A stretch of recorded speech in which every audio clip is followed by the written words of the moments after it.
Hey, good evening, good afternoon, good morning, everybody. Welcome on into the Dragon's Den. My name is Digital Dragon. I'm your host here today. I am a 3D printing variety streamer here on Twitch, which means I do everything from uh, assembling printers to building printers, as you can see behind me, and this big thing right here in the way. And I also do some prototyping. So, welcome on in, everybody. Let me see. Uh, No, thank you. Factual silly. Not at all. Please do not jump into a stream and your first time chatting is something like that. If you want to talk to me about anything like that, please do it via one of my other socials, not during a stream. Welcome on in, Nick. JD Montgomery, welcome on in. It's kind of hard. I'm going to have to do something to be seen behind the printer. As you can see, we have ERCF mounted on top of the printer. It is moved all the way back as far as I can go because of the corner brackets for the side panels. I do have most of the side panel on and the clips on. I need to go ahead and add the rest of the clips on the side closest to the screen or the camera. Um, let's see what else has been done. Not sure if it'll show up in this view or not. Yeah, not really. We'll grab this and bring it down. Um, but I did get one of the disco sticks installed. Like I said, the kit only came with one. It's physically installed. It's not wired up. I got it wired up and plugged in at this end, but I need to do the under the deck wiring. But I wasn't going to tilt this printer over until I got the other disco stick put in, and that's shipping out this week. Or actually, it shipped out today from Fabrico. So hopefully we have that other stick in soon, and we can get the both disco sticks going. I have been printing with the machine. Um, let me see something. Let me grab the other camera. And we'll go handheld for a moment. So I'm going to say I apologize now for the shakiness.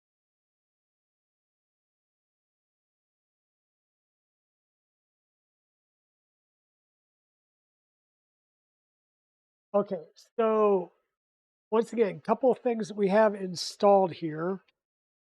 Now, this is an ESP32 camera.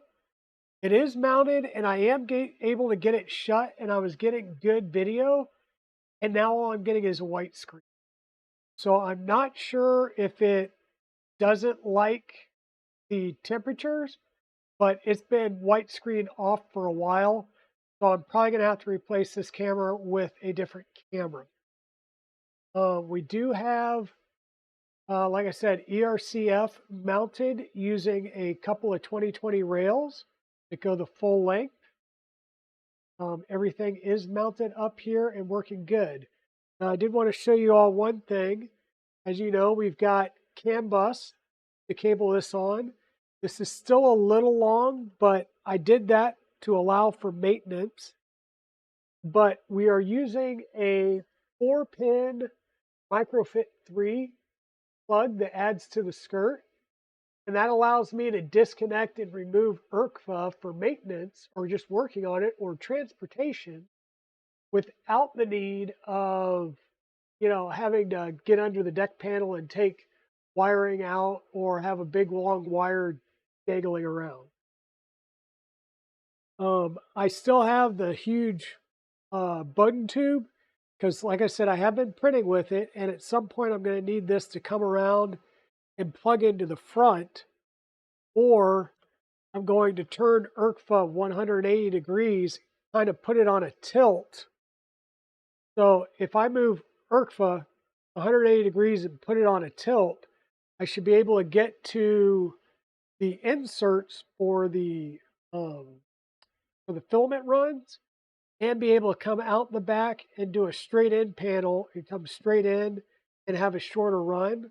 So we'll see. I'm still debating how to set everything up as far as that goes.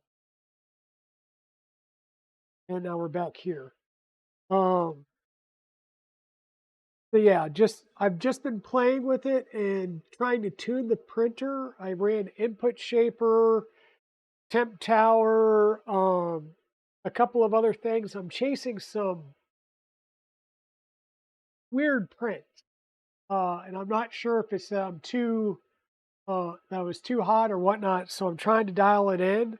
But we had no tuning on this printer. It was just we printed and put it aside and started working on ERCF because that was the end goal for this, was to have a large printer that we could run the ERCF through.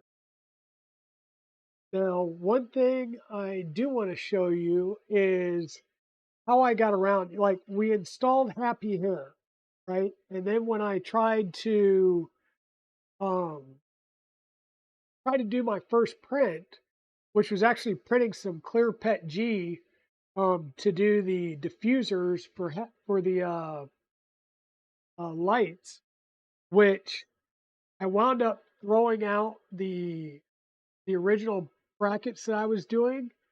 So I'm not going to use the diffusers just yet either. Hey, Shadell, welcome on in. But what I found was an easy way to get around Happy Hare. We're here full. You guys can see a little bit easier. So, simple way is just rename a file. So I took the first printer, date, blah, blah, blah, config-old that it created when it did Happy Hare. And I just renamed it as printer.config. And the Happy Hare is printer.happyhare. Any changes I made here when I was doing tuning, I copied and pasted over here. So now all I need to do to go back and start playing with Happy Hare again is rename this file.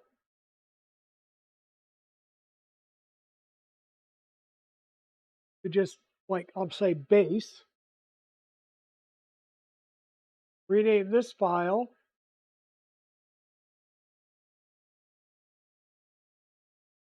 CFG. And do a firmware restart.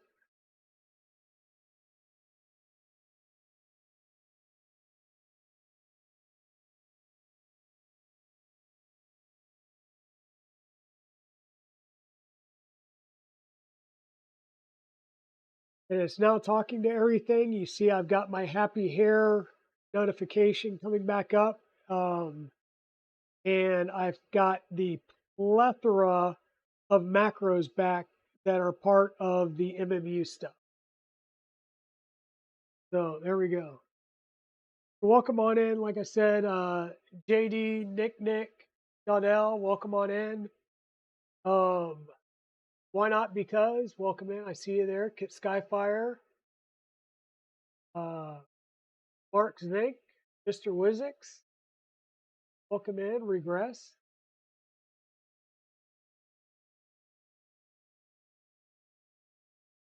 So I will say that today's stream is going to involve lots of coffee. So we got the coffee cup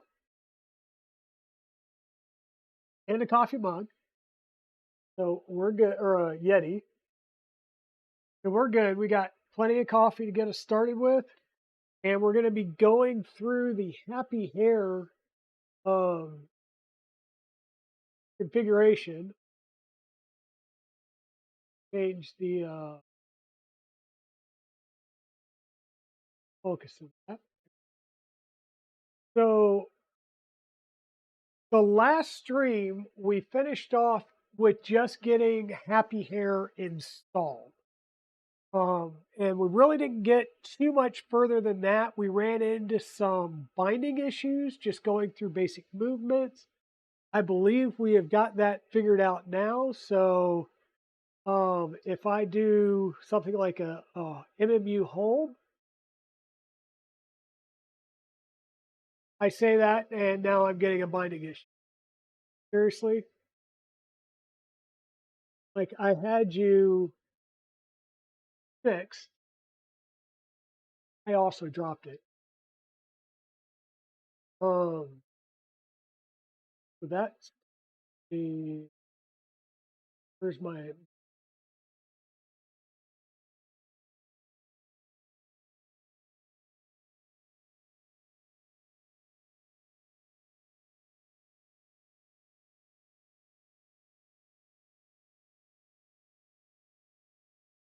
so I will tell you that um, I had the tops off, I had this opened up, I was unscrewing and rescrewing and aligning the blocks using a 1, 2, 3 block and doing everything I could to try and get this thing aligned. And I had everything aligned.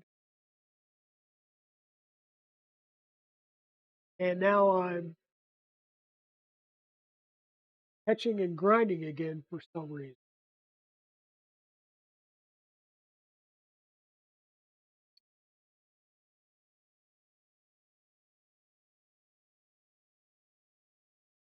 Now it was moving by hand.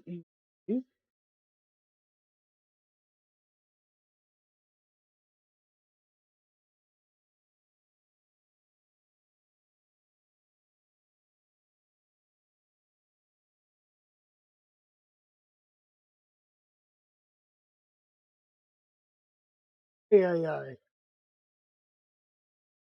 Maybe we're going to be going back through our checks to make sure that we've got everything motion as well.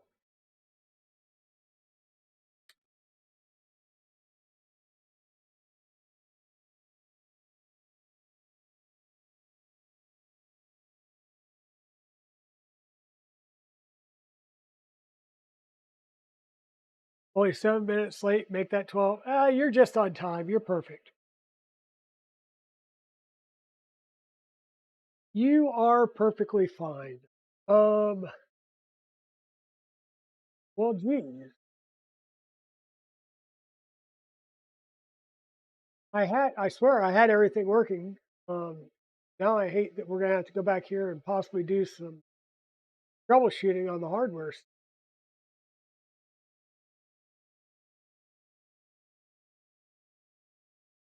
We validated the hardware config and everything was good. Everything was moving.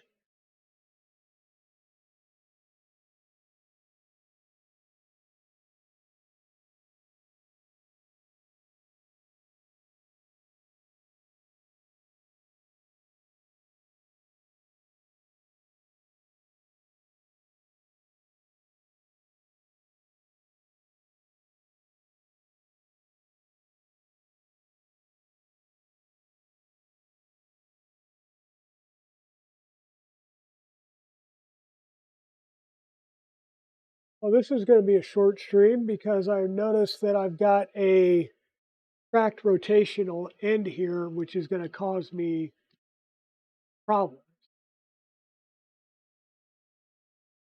So apparently when I dropped this, I cracked one of the swivel joints over here again. That may be part of my problem as to why the motor is binding now.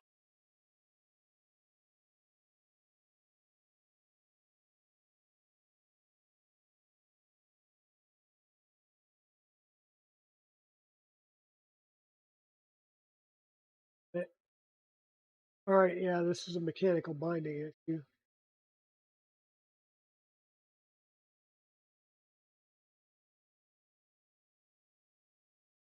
Okay, well,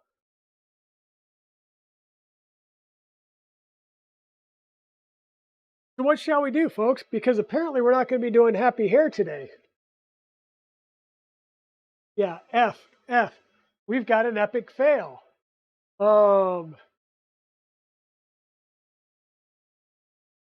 We've got an epic fail. Goodness gracious.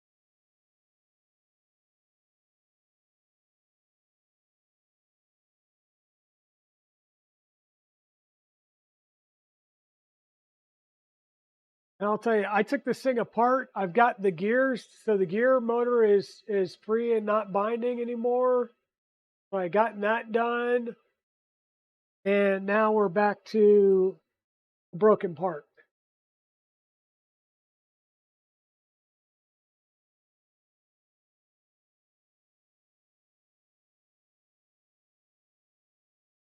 Well, dang. So that was going to be the topic, and we can't really go into calibration if we don't have good movement here. So, um,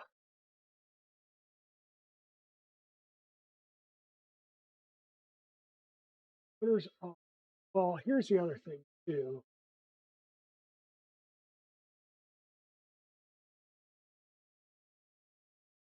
Isn't printer config? It's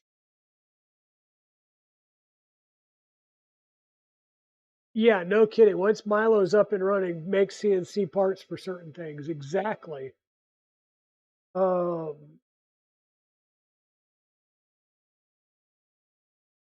what was I thinking? Oh, MMU base hardware.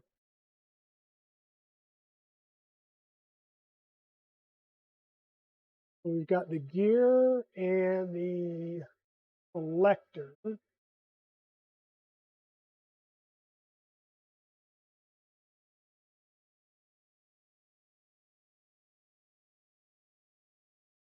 Do that.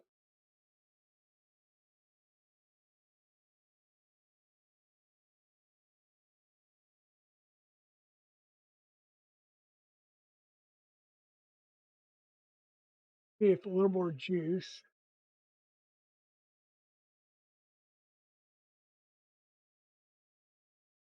Like I said, I still don't get it because it moves. It's not catching on anything.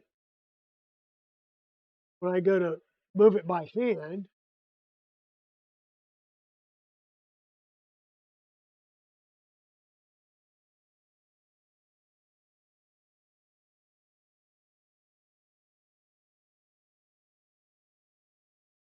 seriously,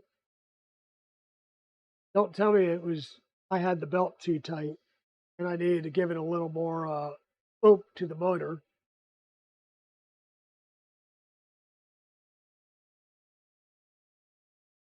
Okay, we're back in business. We're back in business. So we're able to home, so that's a good thing. Um, the gears were moving last time I checked and everything, so we're good there.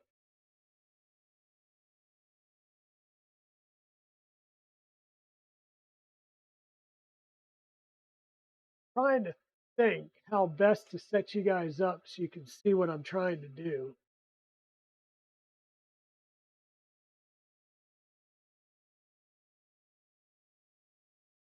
So what I noticed is I believe it's the lower part on this hinge here that will need to get reprinted.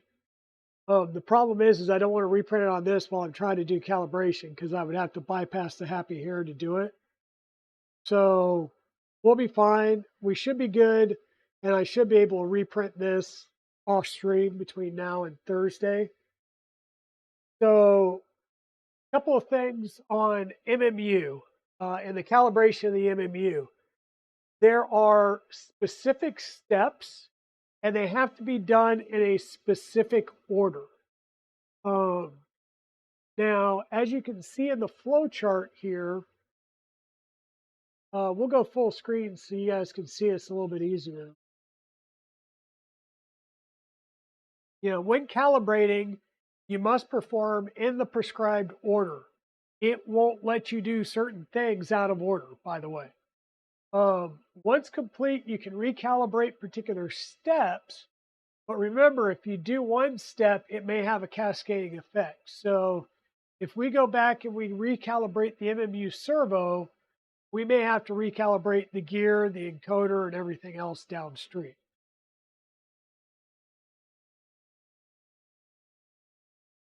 Okay. So we're going to kind of just step down through things here and just go one at a time. So we're going to start by getting the selector calibrated. This was the piece that we were trying to move. Now that we have it homing, we can go ahead and try and get it. So what we're trying to do is get it set up so it aligns up with each gate in order. Okay. So let's see. To set up the position of all the gates as well as the bypass position, if fitted, ensure MMU motors are off by running MMU motors off or just running the macro. So we'll turn the motors off.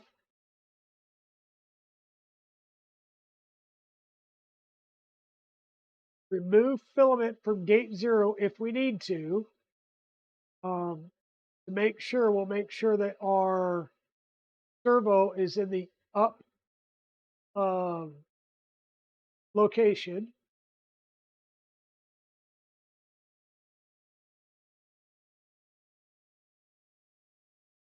So the servo should be up out of the way and not pushing on one of the top hats.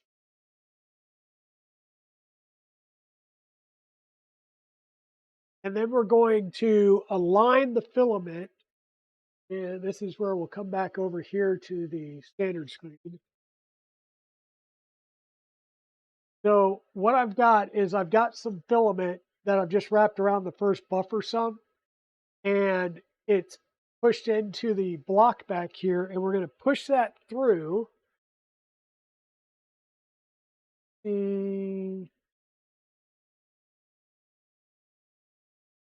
If we can get you guys possibly a little bit closer to what I'm doing. Probably going to be way too close.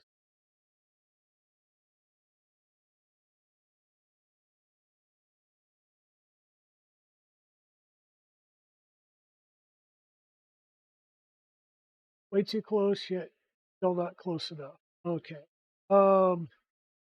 So we're going to be pushing filament through the block and through this first lane and out the front encoder.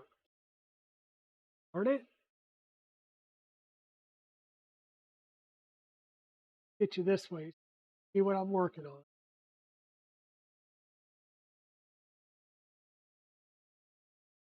Me and cables today are going to have an argument. There we go. Okay. So I'm going to take this, start pushing it through from the back. And I want it to come out the encoders. Right now it's hitting on something, which means the selector's not lined up.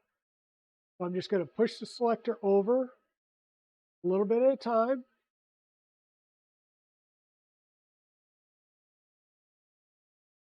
Until my filament path lines up. I can push the filament through.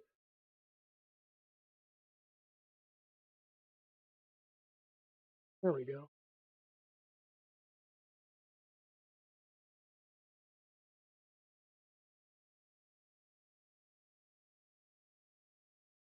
Just trying to work it a little bit at a time so that I can get filament pushed through. There we go. And what I'm going to do is keep slightly moving the selector until it's easy to pull this filament back and forth.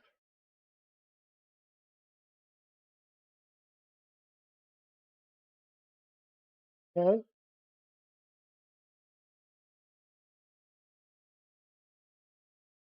That tells me that I'm lined up.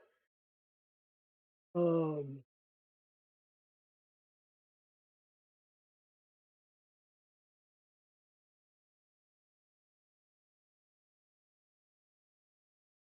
we're trying to assess where the filament is centered in the gate and leave the selector in that position. Then run MMU calibrate selector. Now, with this said, it says sit back and relax. The selector is going to move and find the extremes of movement and then use information about the geometry of the particular MMU that we put in before, number of lanes and so forth, to generate the safe selector offsets automatically. Now, it doesn't tell you this, but I'm going to tell you, remove the filament. You've got your filament in the path now.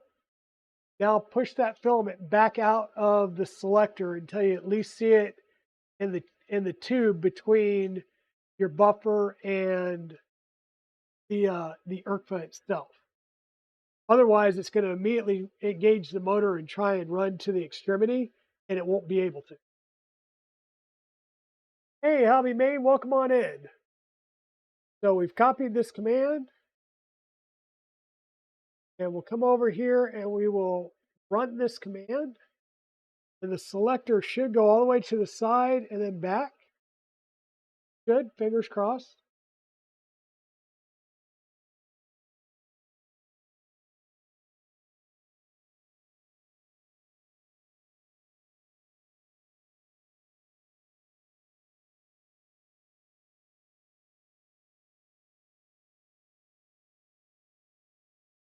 So, and now it said tool 0 is enabled. So it went the whole length, came back. It's got the basic offset set up now based on the known width of the blocks. So it knows where everything's set up.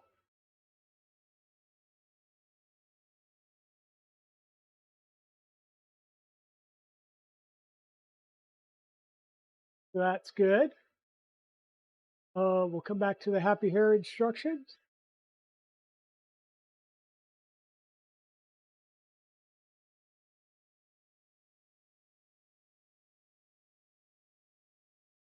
So there is a way of going through and validating, or not validating, but calibrating each selector gate. Shouldn't be necessary. That automated script should handle this fine. We'll find out a little later, I'm assuming. Now we need to calibrate the servo. We'll say I did this off screen just to make sure that the servo motor was working and to get the servo arm installed, which was a section of the manual that we completely missed. So the servo arm, you see if I can get us in close and get a view, is right here.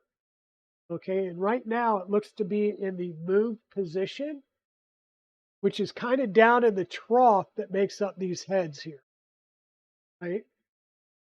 So we're going to go through and do these things one at a time. We're going to do servo position up.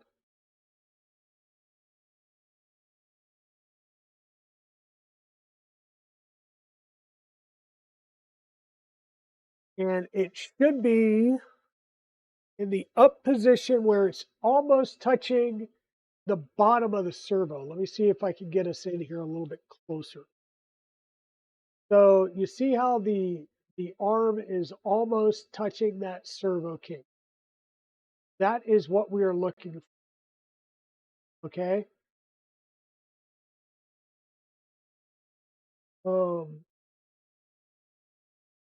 Now you will change the angle slightly. And I noticed that the directions say the current servo angle should be, what was that, 125. So, or I'm sorry, if we run a MMU servo command, it should relate our current position. So current angle is 26. Position down is 140, up is 26, move would be 61. And this is what I'm saying is I've already done some calibration here. So we have these current angles, and these will be different depending on whether you're using an MG90, which is what I'm using, or a Savix. Okay? So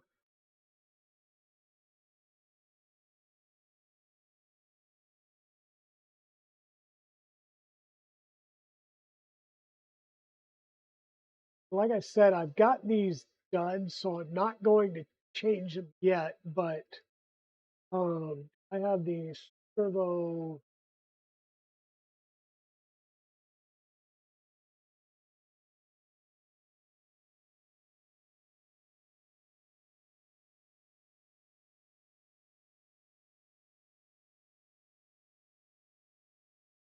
So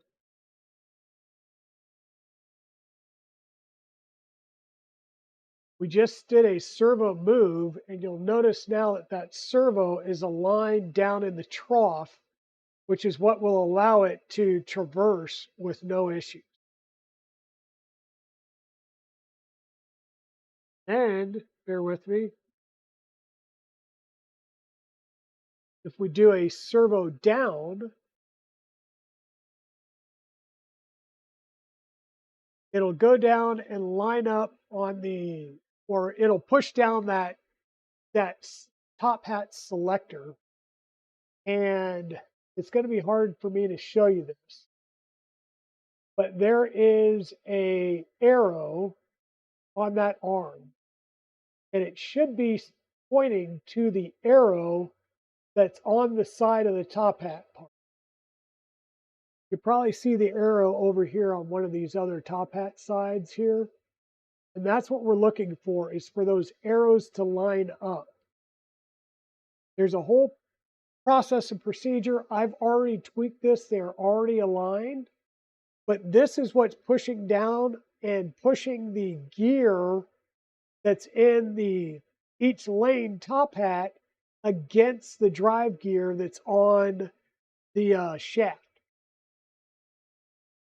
Okay, so that's what this whole section here is trying to do, is get us to a point where our servo is properly aligned.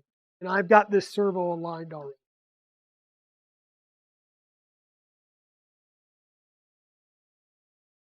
We need to calibrate your gear stepper.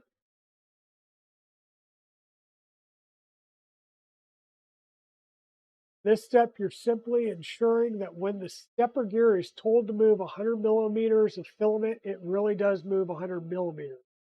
It's akin to what you do when you do your extruder rotational distance. So position the selector in front of gate 0. Looks like we're there. We'll test out the command to get to gate 0.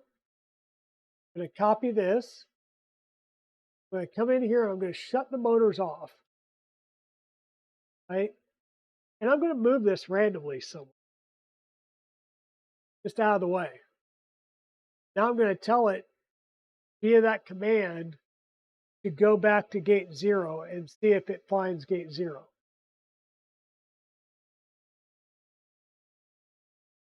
MMU is not homed. Okay, well, let's home the MMU.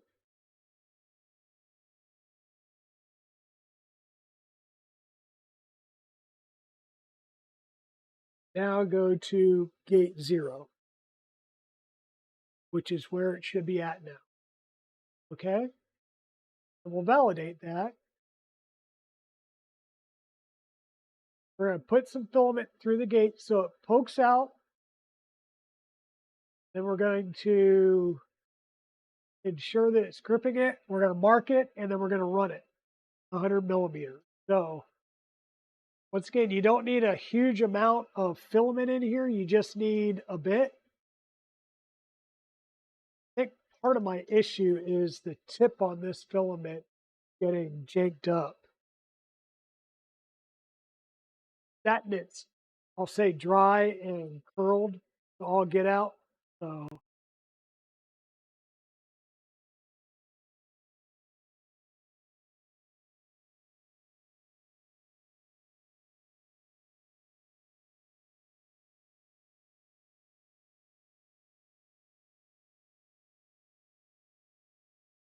might have to grab some different filament to do this with.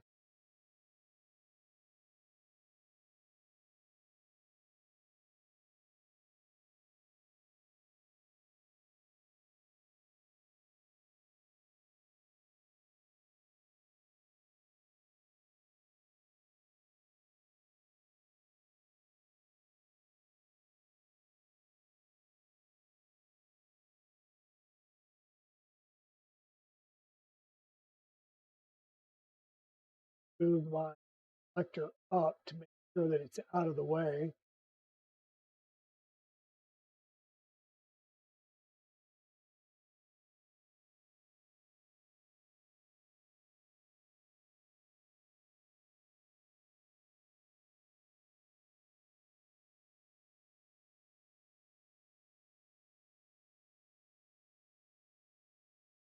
There we go.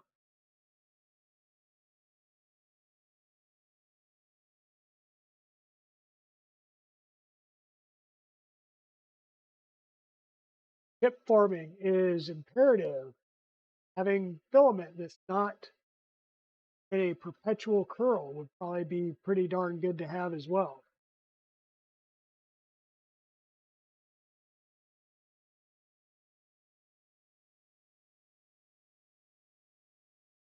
We're going to try some different filament that may not be as tightly wound as that.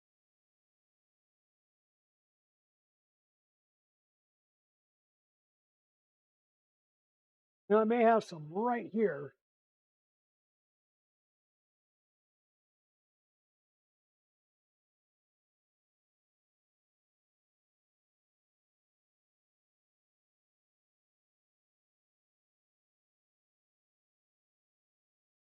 So I'm catching right at the encoder.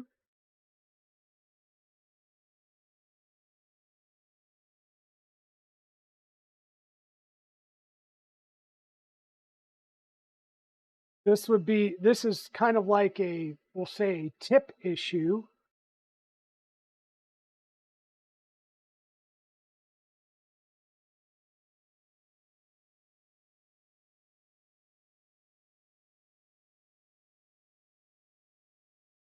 Because it's catching on the ECAS fitting going into the encoder. Because I'm seeing the encoder light up, so the encoder is moving. But that's why tip forming is so important. Because if you don't have a good tip trying to come in through here, it snags. One of the tricks that I found from my MMU 2 with the Prusa is don't cut it, twist it. Literally take your tip, take your filament, and twist it. And that way you get almost like a full round point versus a clipped point that can hang on an edge. Okay? So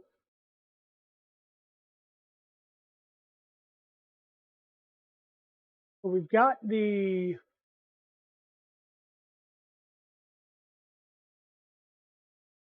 move the bone tube, cut the filament flush with the ECAS connector on the selector.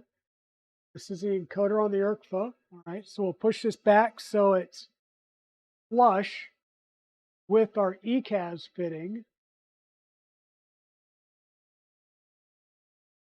Okay.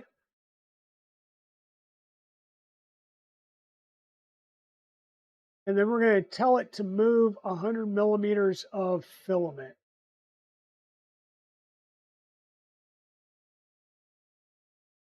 Hey, Winsing, how's it going? We are working through the calibration process for our Enraged Rabbit Carrot Feeder 2. So if everything goes well, this is going to shoot out the front, not the back. Oh, it would if I had the thing down.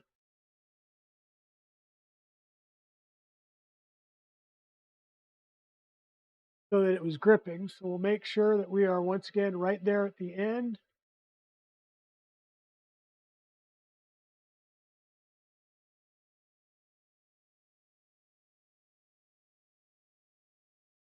Put in the right command. Now down, which means it's pushing the idler gear into the drive gear. Now we're going to run the command to tell it to extrude 100 millimeters. Okay, nothing came out.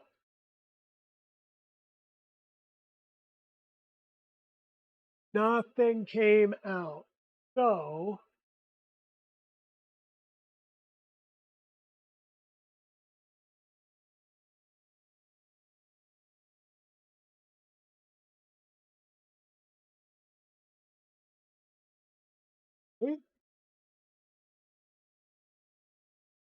So obviously, I thought we were calibrated, but we may not be calibrated on that servo.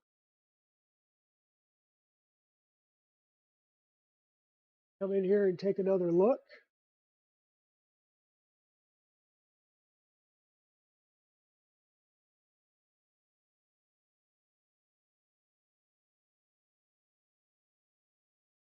Looks like we're lined up, but apparently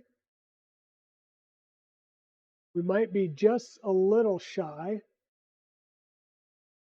because I'm not getting any grip whatsoever on the filament. So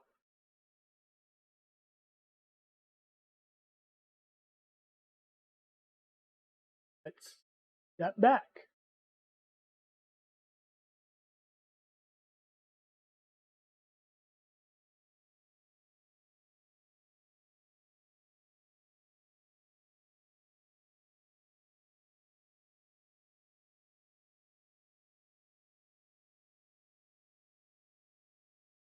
And step back a little bit more. There's my manual. So the directions for installing this is actually over here, and it's slightly different. Well, not slightly different, but talks about firmware config, check-in stops option sensors, encoder, attaching the servo arm. This was the spot that we didn't do. So let's go back and revalidate at least the down position.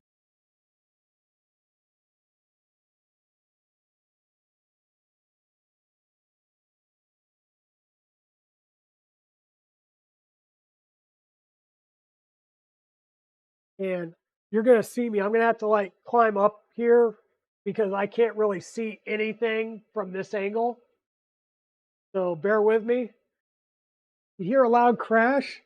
It'll probably involve some curse words afterwards. I apologize.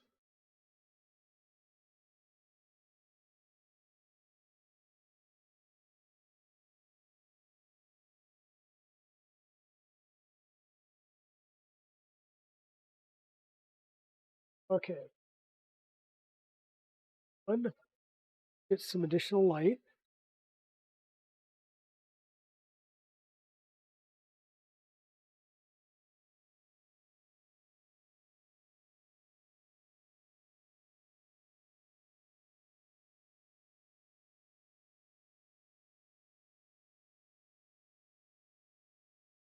And at most, we'd be like 1 to 2 degrees off. So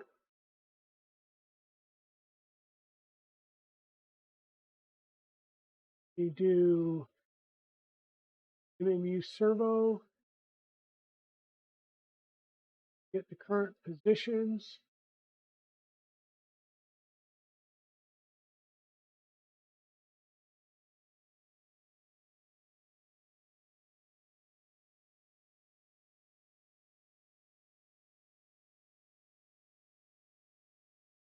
Down is 140, and that's where it's at.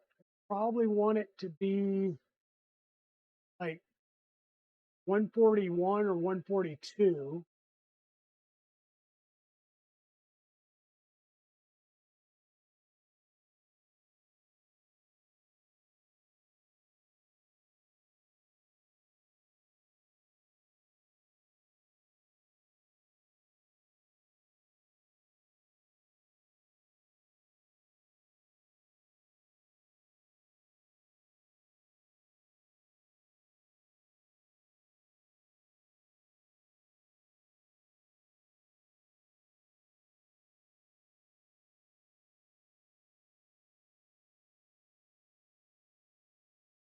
Climb back up here and see if that's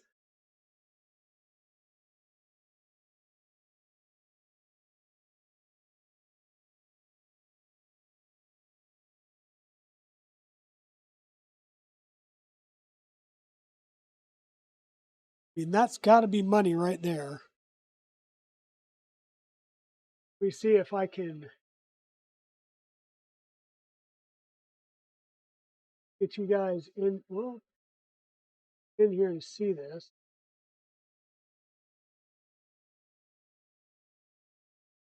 You got one arrow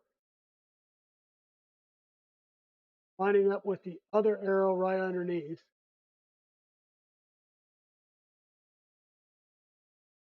That's what we're trying to do. Get lined up on the arrow on the side of this hat.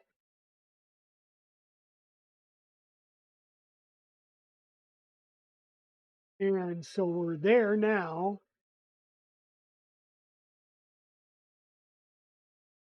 Once you got the angle correct,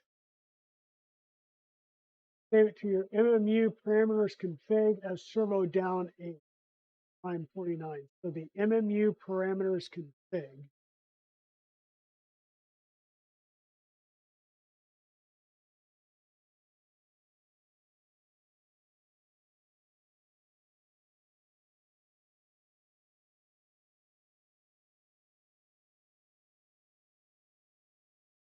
We said 142.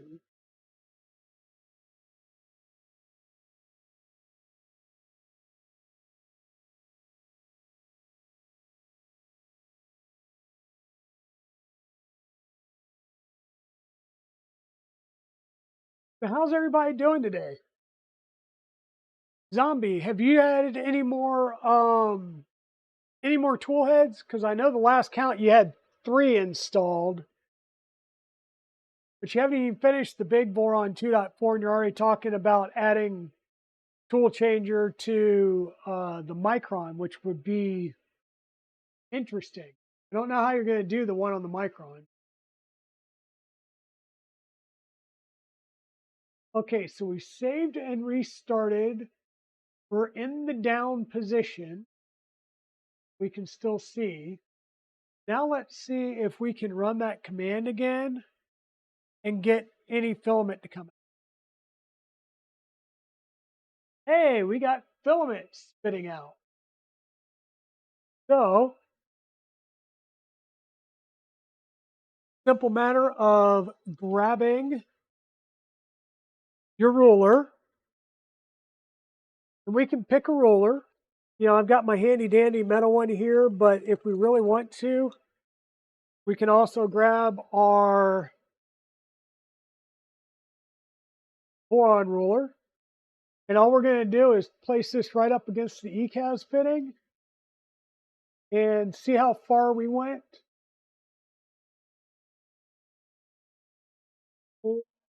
We're at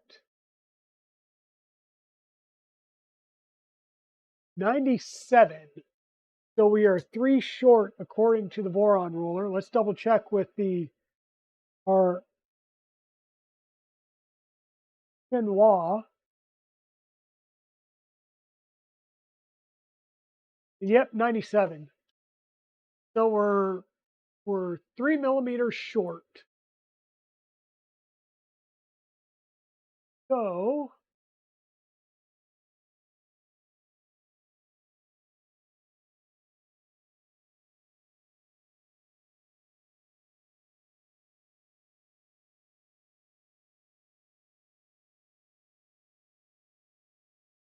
we did that.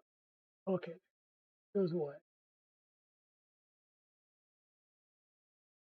Too many things open.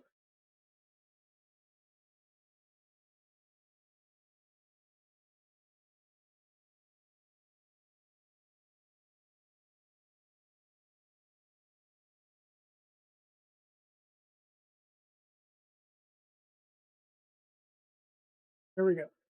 So we're a little bit short.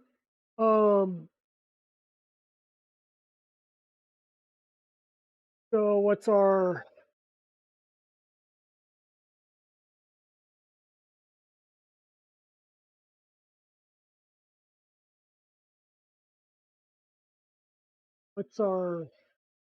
thing again? Oh, we just run the command and it does the math for us. Neat. Look at that. We don't even have to figure it out. We just say MMU calibrated, gear measured, 97. Right, we just put in the number, yep. Say boom. New rotation distance is calculated and has been saved. Look at this. This is making it easy. It's got a lot of these steps already automated for us. Nice.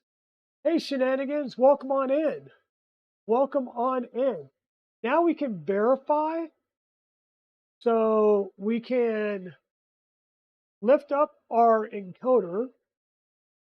Right, so we'll just go to up.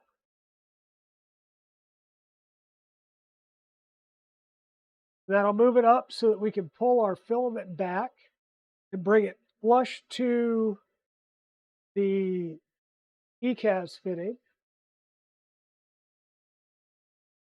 Okay. Now we'll go back to down.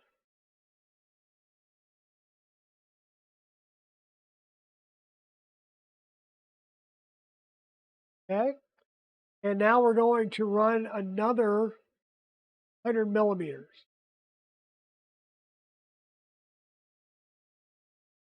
Okay. And that is nowhere near. So what happened there?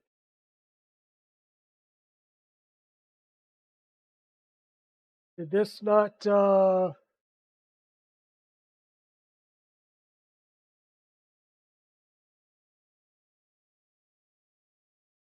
we did set that parameter and then do a restart, right? Thought we did.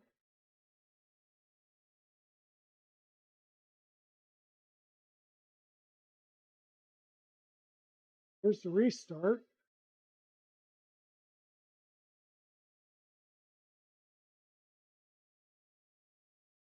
$142.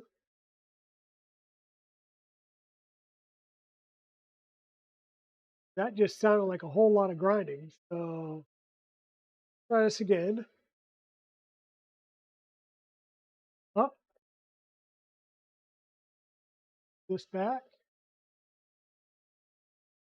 Because once again, we need consistency. If we don't have consistency, we're never going to have a fun MMU experience. Okay, so we're pushed back. We're going to do the servo down.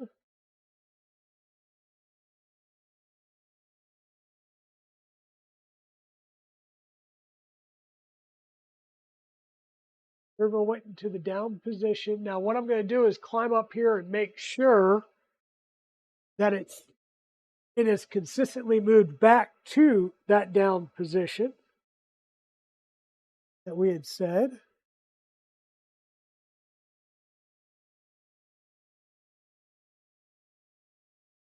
And that looks like it. So looks like it's in the right spot.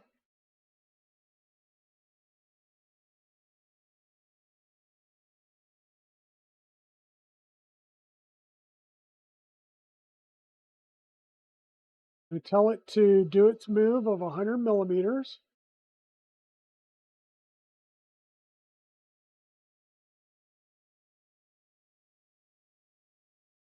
And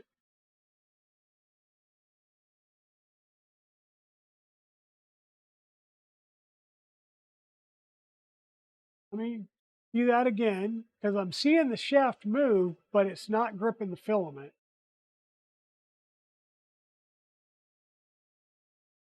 Gear's moving, but it's not gripping the filament.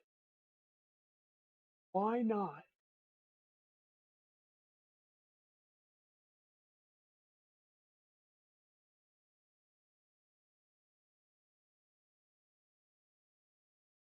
Not feeling a break in the filament or a like a soft spot or a dead spot.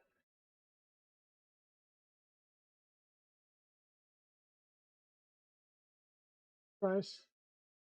Just in case, we'll move to a fresh spot on the filament.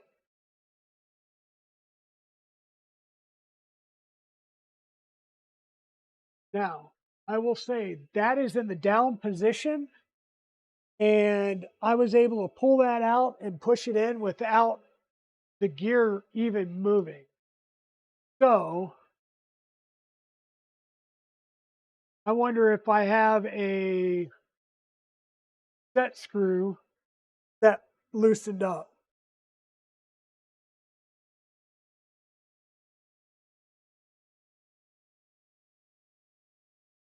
I wonder if we have a set screw that loosened up.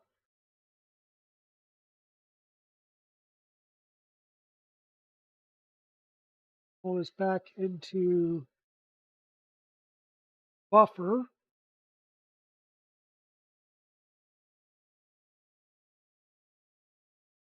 Open up ERCFA.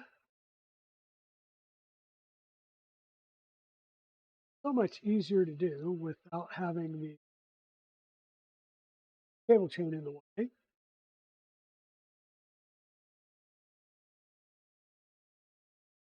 That open, lift the top out.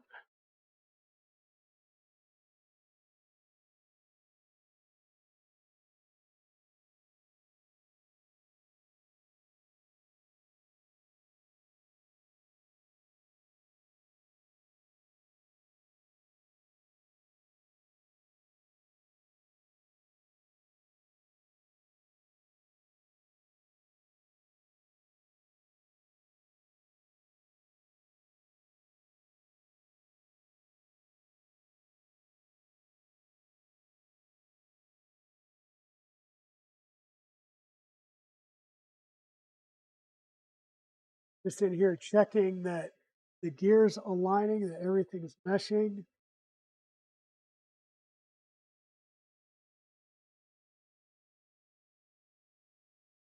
So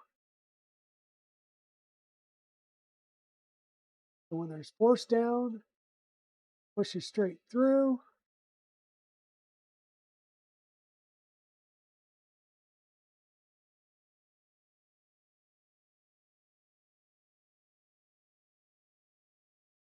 And by the way, while I have this open, that is the arrow that I am trying to line up the servo arm with. That's what's pushing down right in this spot to anchor this down.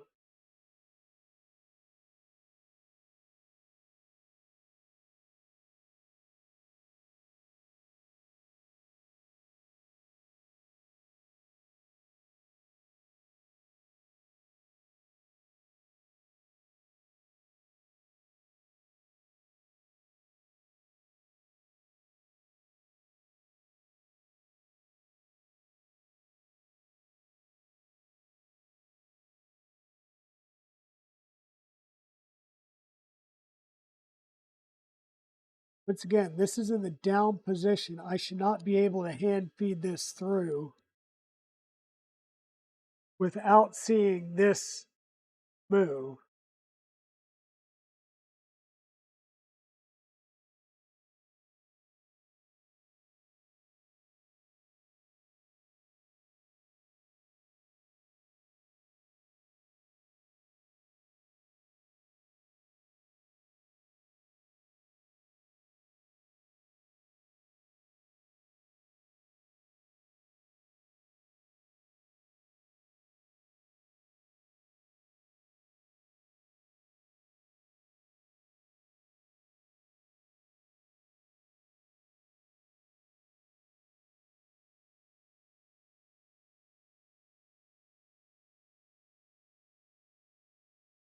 Testing this by hand to see.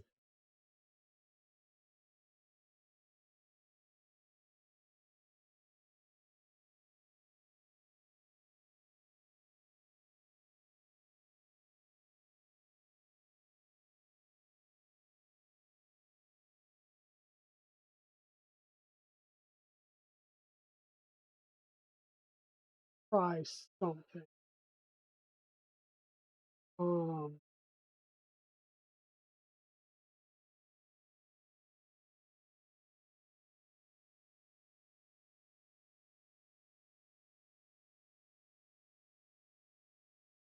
I see what's looking like correct engagement, but let's stop hitting return.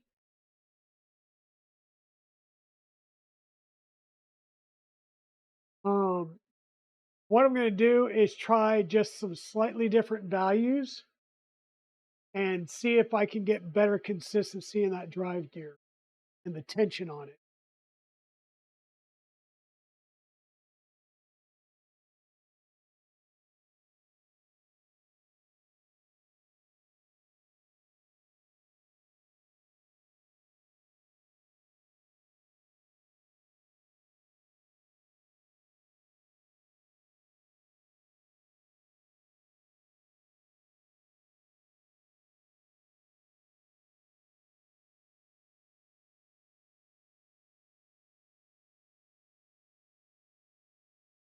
That didn't work.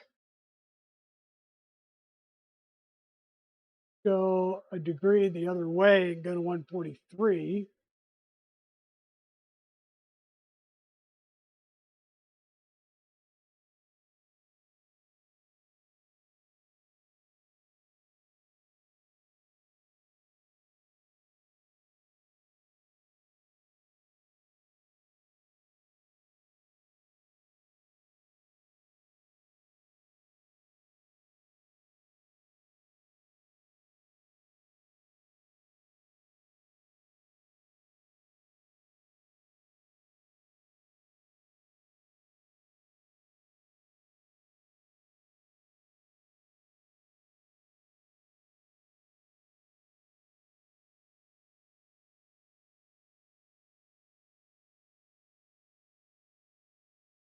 So the motor's moving the gear, but the gear is not engaging and moving the filament, though it did it once, and I don't know why it's not doing it again.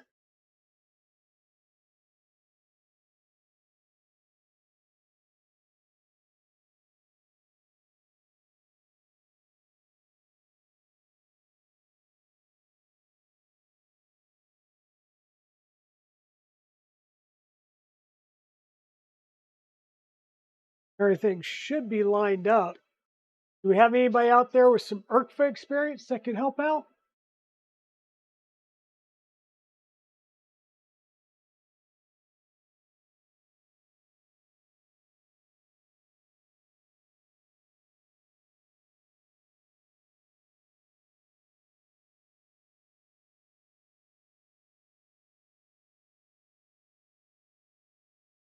I think if I were to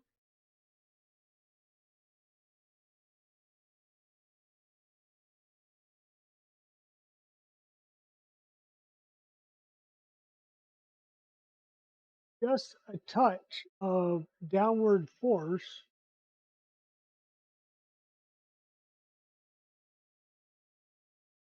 eventually I can get there.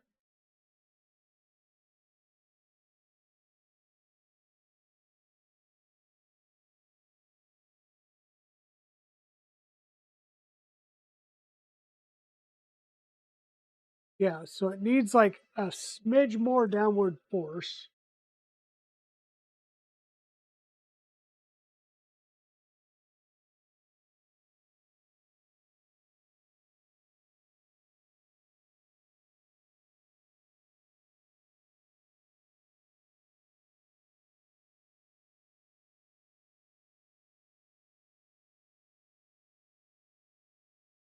Now the question is I don't know if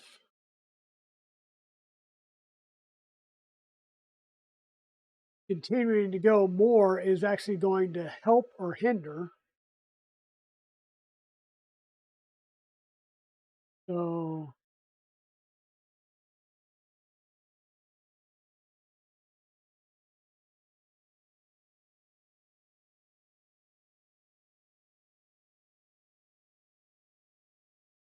that seemed to help.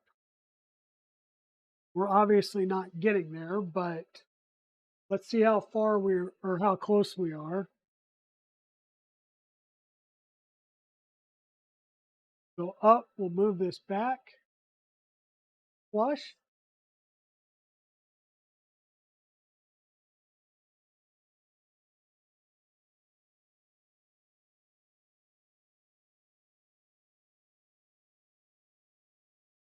Oops, that pushed through, and let's see how far we went that time.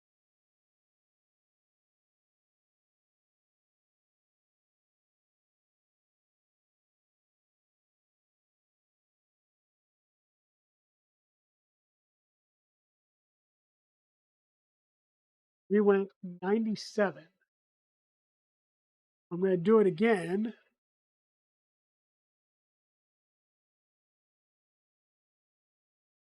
And see where we're at.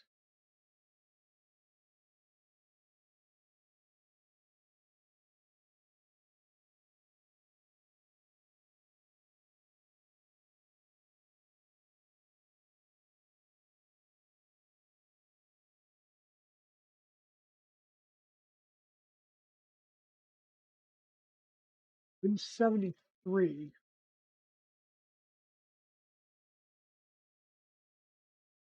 We went even shorter that one. So we're getting grip, but we're not getting enough grip.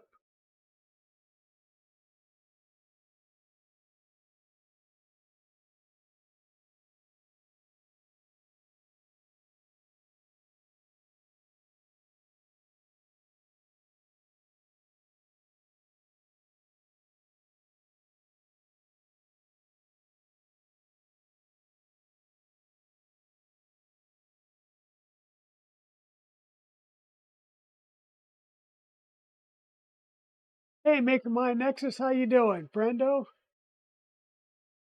We are, yeah, this is above your pay grade. Yeah. We are working on our Enraged Rabbit Carrot Feeder. What I'm doing is I'm raising this servo arm here. Now I'm going to push it back down, and it will engage the top hat with pressure, which should align the gear. And so when I say go, it should spit out filament here. And we just spun out. So 145 is too far back, and we've lost pressure. So I'm wondering,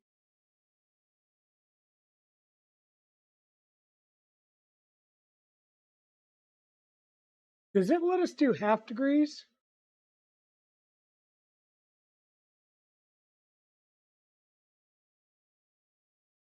I don't know if it lets us do half degrees or not.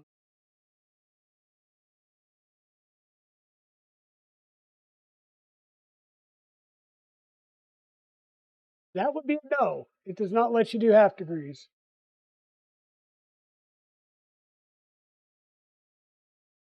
So whole degrees, 143.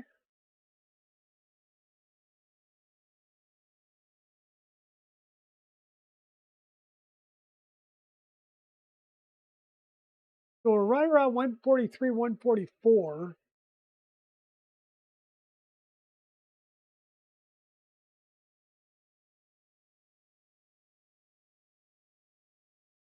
Hey, Chris M92, how you doing? Need to screw the black screw in. This screw back here?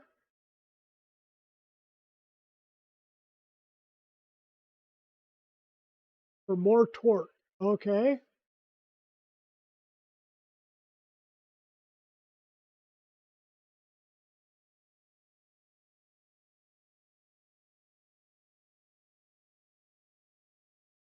That is good. So let's try that. Move it up, move it down, move 100. We'll all be darned. Now let's see where we're at.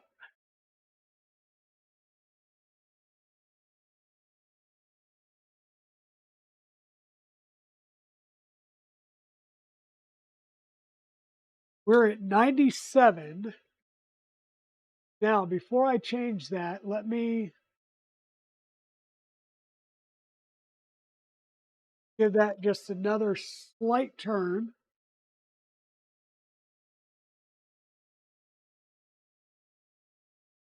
I wonder Where we go now?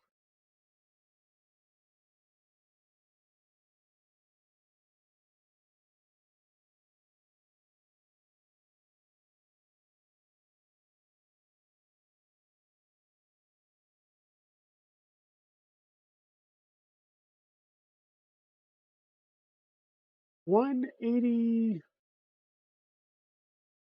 We're still not there yet, but we're getting closer.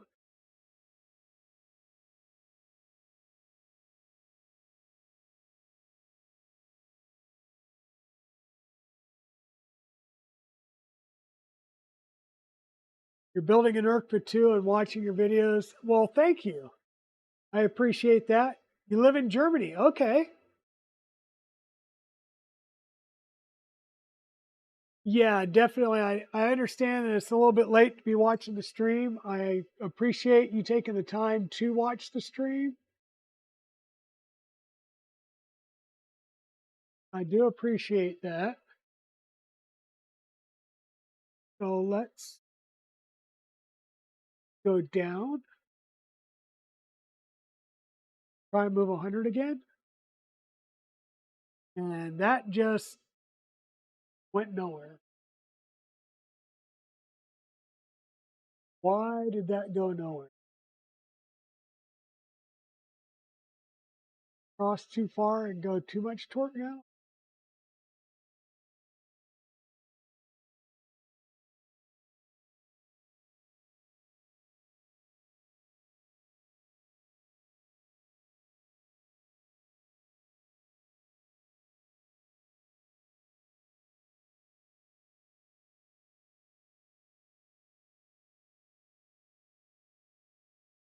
You do have a little bit of a spot right there, so let's break the tip off. Be pushing on some fresh filament that hasn't been ground on.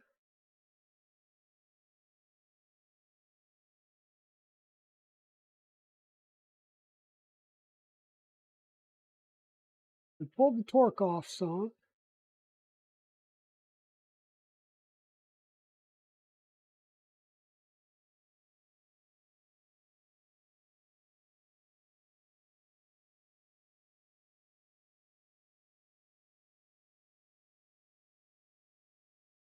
Just want to see where our servo position is at.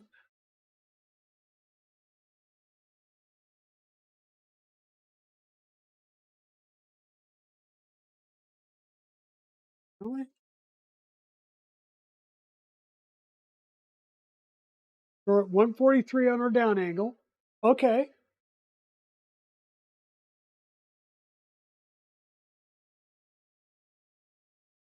Moved out. And we moved out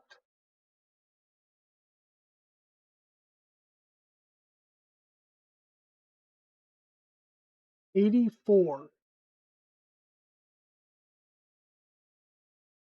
We told it 100, we moved out 84. So let's try that calibration step again.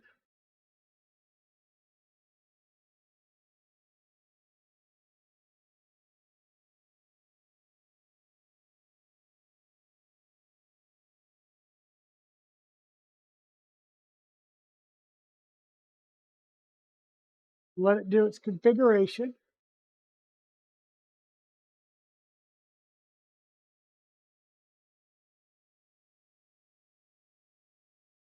So if everything is right, we should be at 184 now.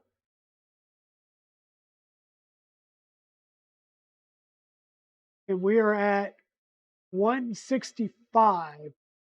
So we're still not getting a good grip on the filament. Right? We tried running our torque down. So the only other thing I can think of is let's try changing that angle one more time.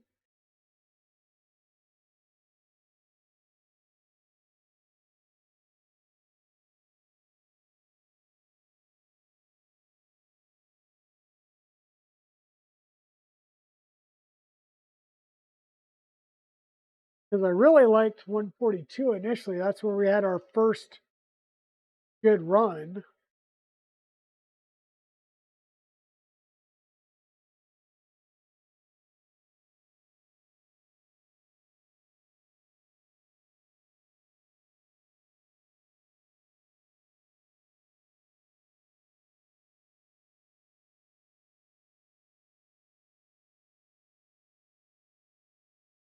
Push the screw more in.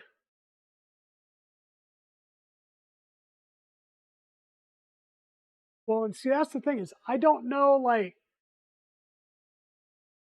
how much more in the screw.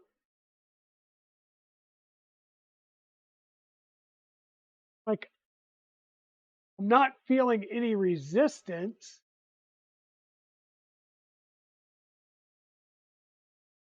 And I'm also not sure if that changes the overall angle because it's what we're doing there is we are putting more tension on the servo itself, which may actually be changing our angles as well.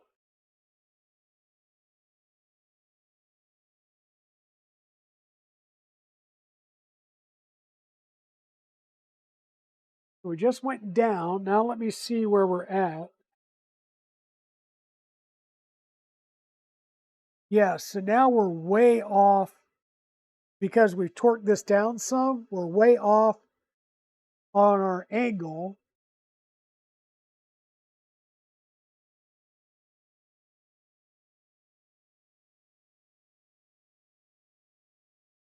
Bum, bum, bum, bum, bum, bum, bum, bum, bum.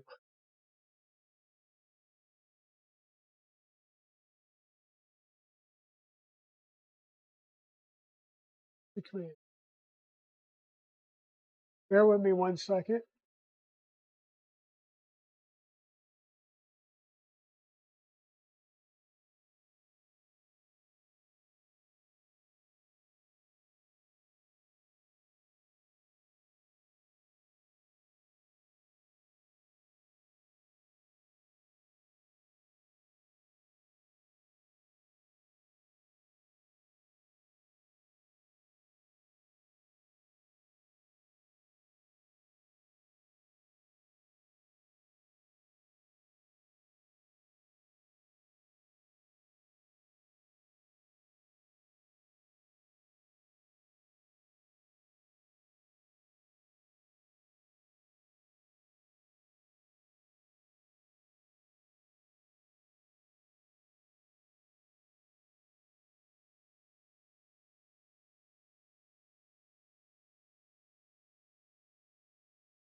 I'm not seeing this actually move. I'm telling it to. So,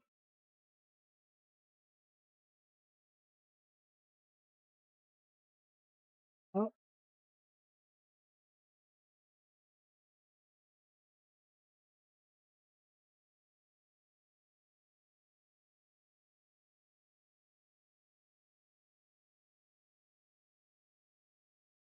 all right, now that looks good at this new tension.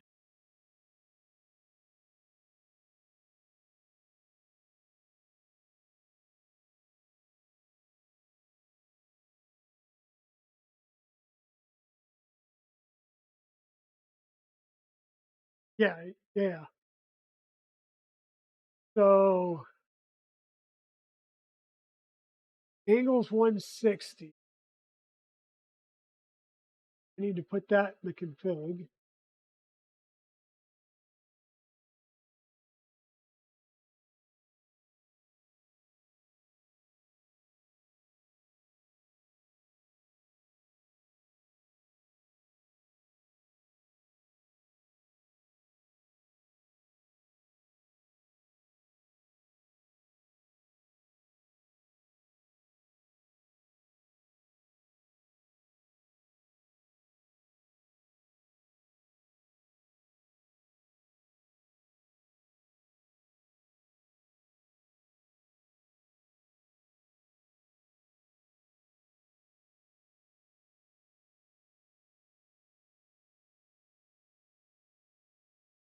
Also want to make sure that my move angle is still good.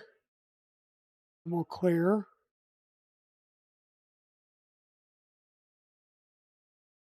Move angle needs about several degrees.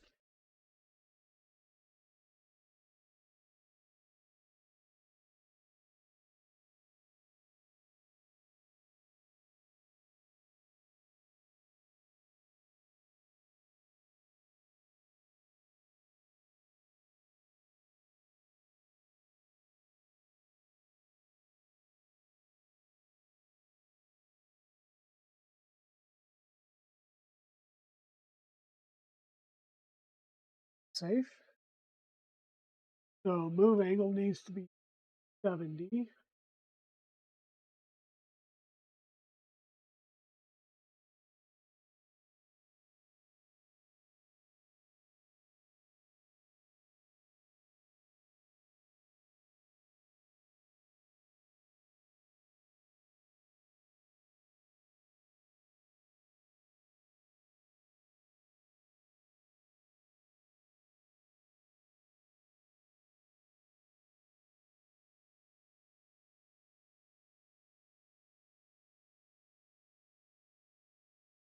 Now, as you can see,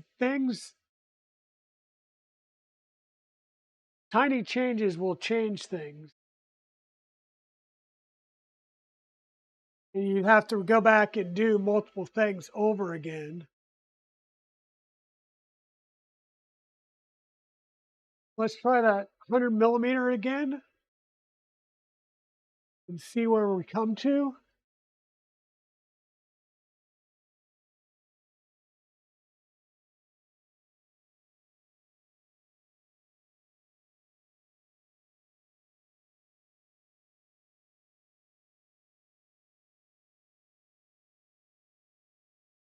We came to 83, so we're still way off.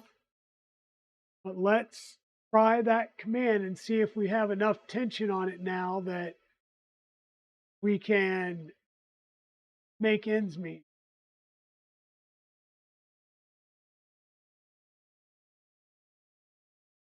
What'd I say, 83?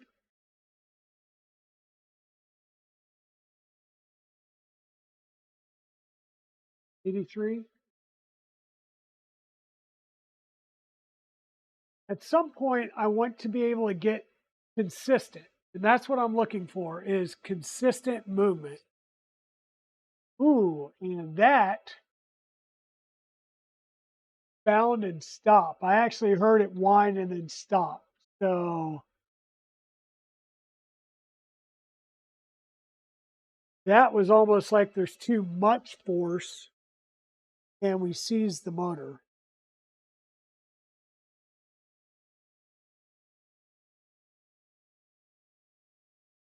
There's definitely a balancing act here.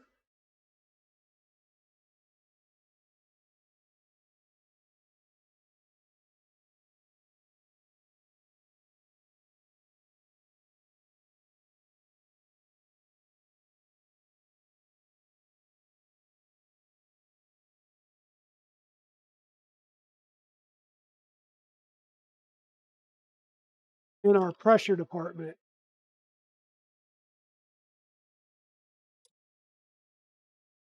But I should not be able to move this by hand if it's got the right pressure on it, right? Or at least not easily.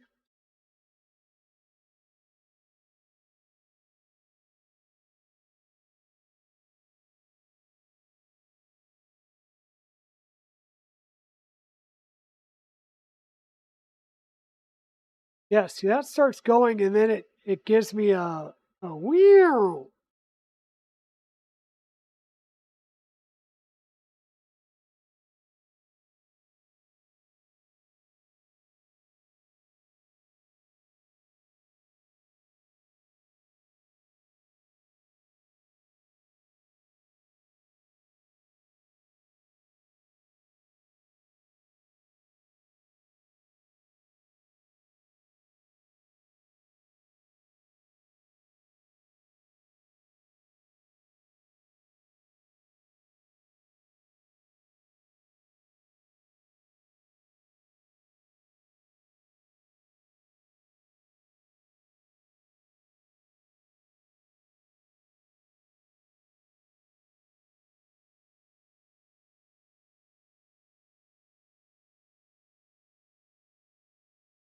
work.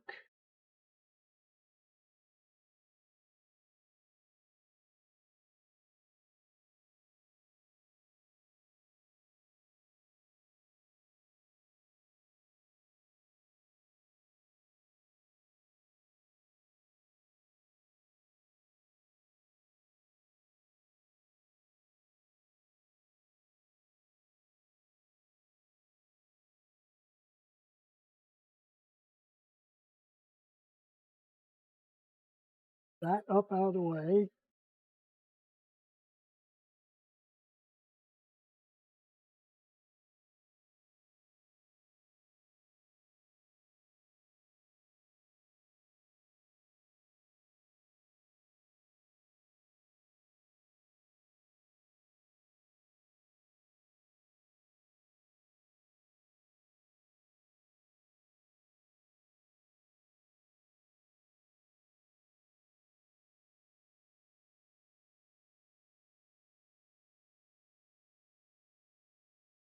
Oh, fun times, fun times.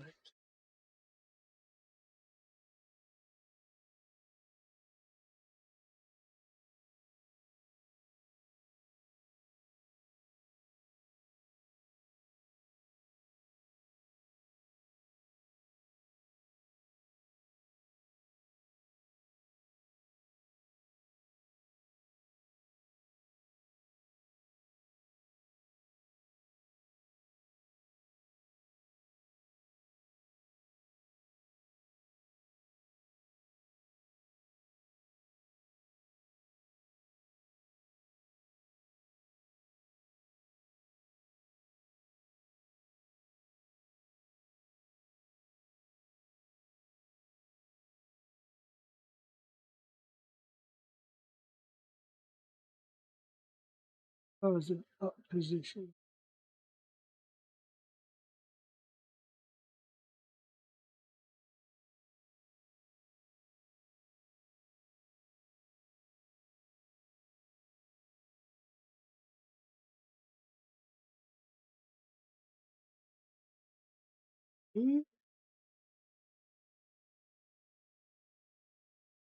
Is my position so wonky?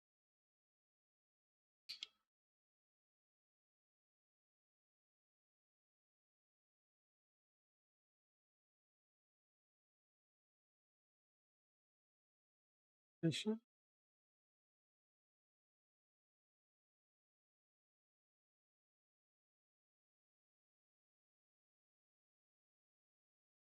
Oh,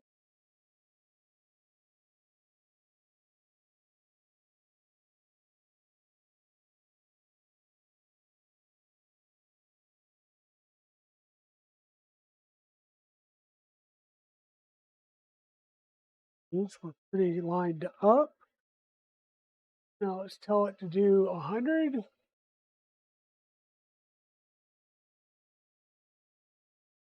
And nothing comes through, and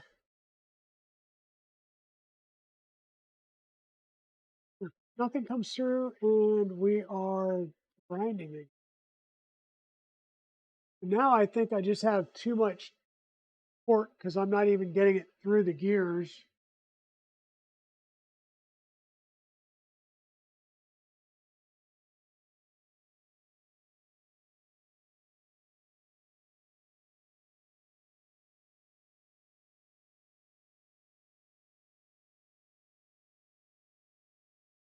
Gear motor current was set to 6.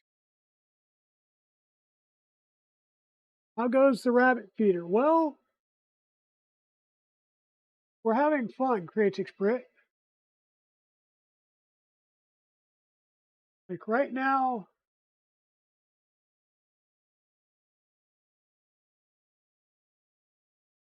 can't even get the filament through the lane anymore.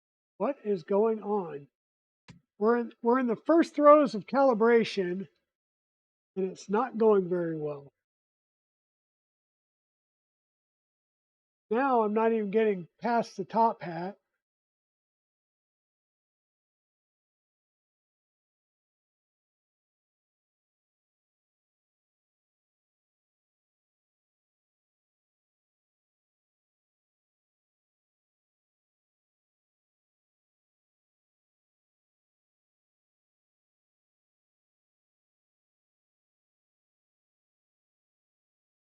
What am I even?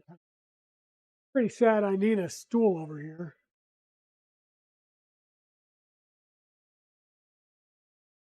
All right, so this is just my filament is driving downwards instead of riding up and going over the. This is just an alignment thing. And just got the alignment should be. Oh,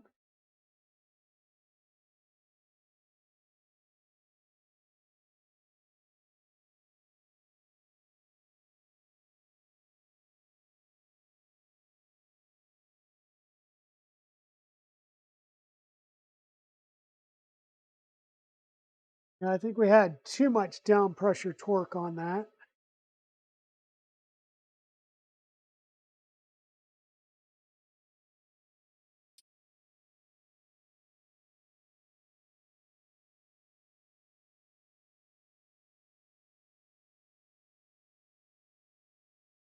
That there, put this back down. And this is what I said. The biggest thing with MMUs is calibration and consistency.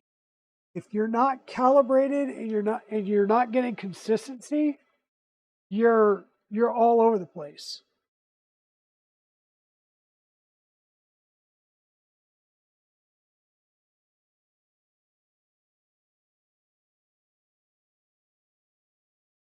And now my numbers are all kinds of screwy, so position up. And that's supposedly in position up, which it is not. That's more towards move. So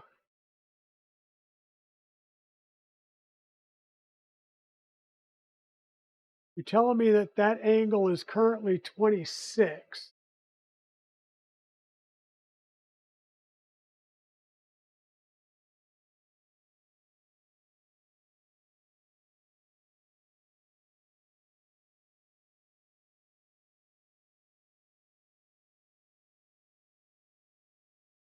We're going to come back. We're going to give this a start over.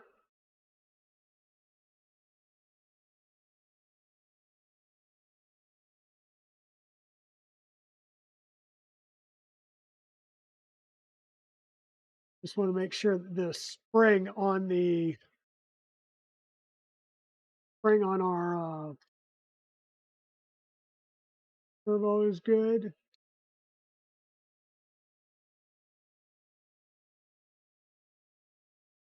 So in the up position, it should be all the way against the body, which it is.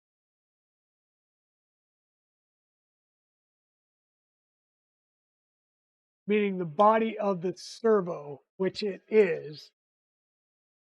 And it's not hitting on anything, so that's good. Ooh. Current position is 26. Okay.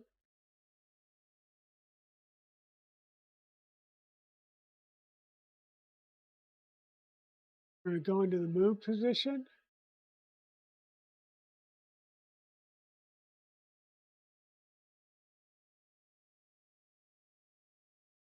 Looks good.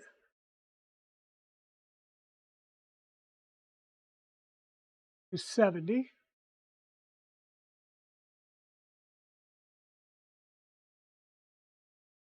We're going to go into the down position.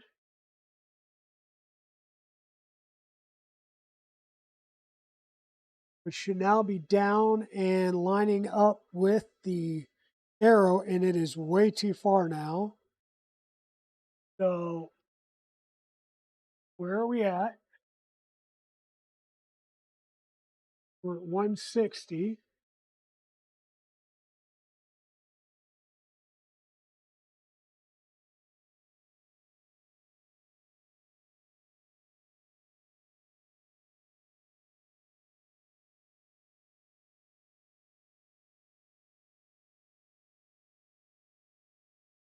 I love how I tell it to move and it doesn't look like it has moved.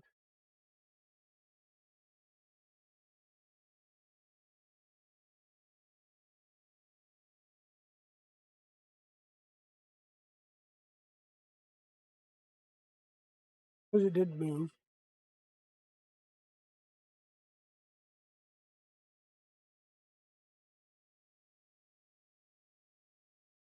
So it says it's at position 140, but I did not see it move at all.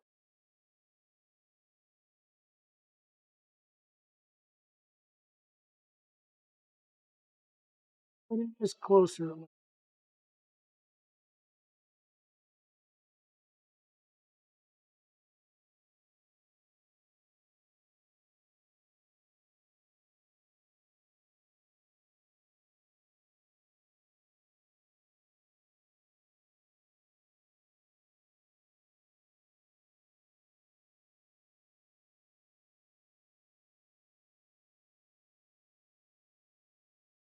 Guess I might as well just stand up here with my keyboard and stuff.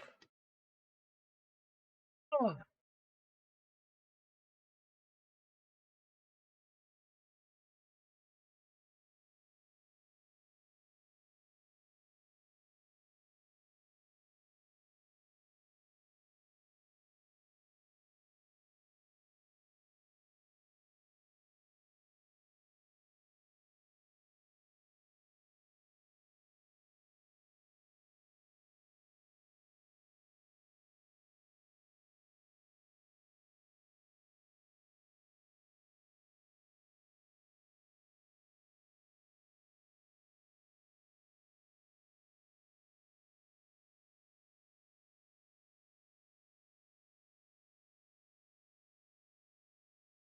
Let's try this again.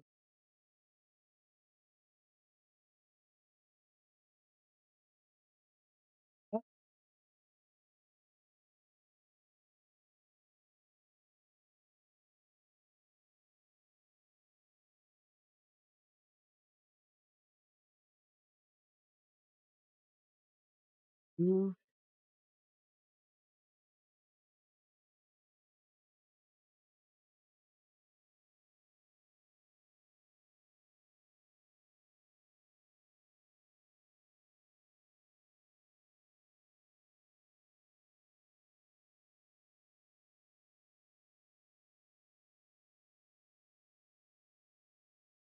And that definitely seems like it went too far.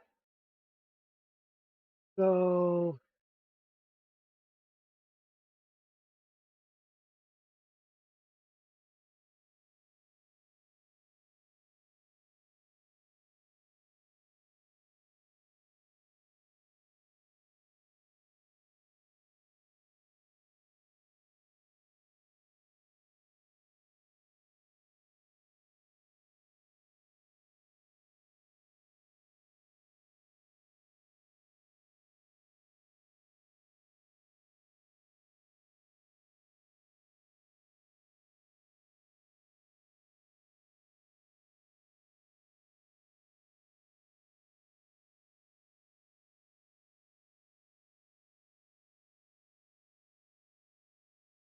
'Can I start? Well, you know what, Maker Mind? We're pretty much still on like the second step, which is trying to get 100 millimeters to come out of.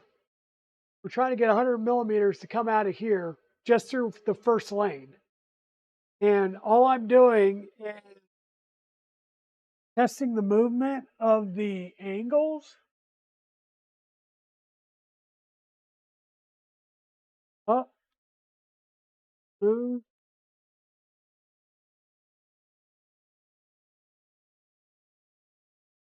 down.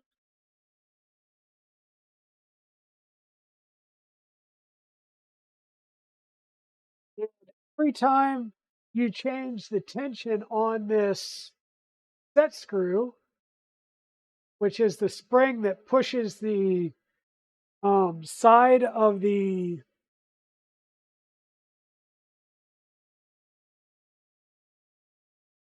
5 degrees, which pushes the side of the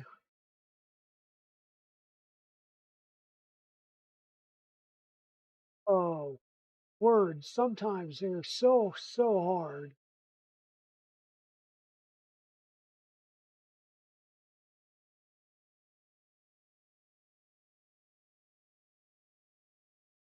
So when you tighten this screw down, it changes the angle of the servo itself, which means that your degree radius is going to change as well, which is why you see me playing with all of these. And I'm just trying to dial in the degrees, because what's happened is it's either going too far and then we're going to grind out the filament, or it doesn't go far enough and we can't grip the filament enough.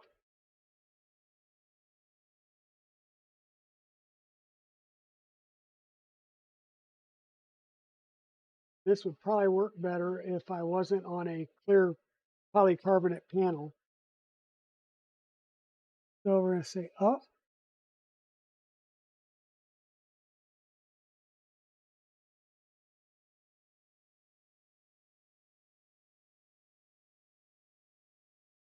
We're getting there.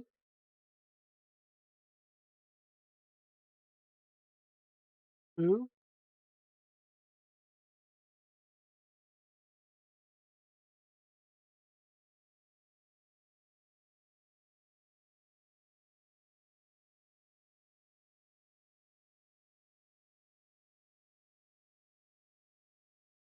Almost. So what I'm trying to do is line up the arrow on the servo arm with the arrow that's on the side of the lane. I'll call it the lane top hat. If you go too far, you can get too much pressure. If you don't go far enough, you don't get enough pressure.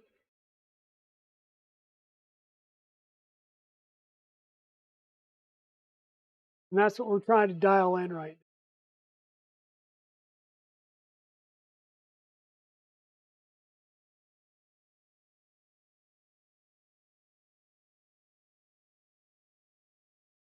Yeah, building printers gets very productive. Calibrating things like this is sometimes counterproductive. Like there's a part of me that wants to say, hey, why don't I just put this on the ground, pop this off, put it on the bench, and run a long cable and work with it on the bench doing these calibrations. So I'm not standing on top of like, this is literally me. Standing on top of a stool, right? Great balancing. As I'm working on this ERCFA that's sitting on top of a 350 size printer. Yeah, safety first, kids, safety first. All right, once again, we're going to go up, move. Yeah.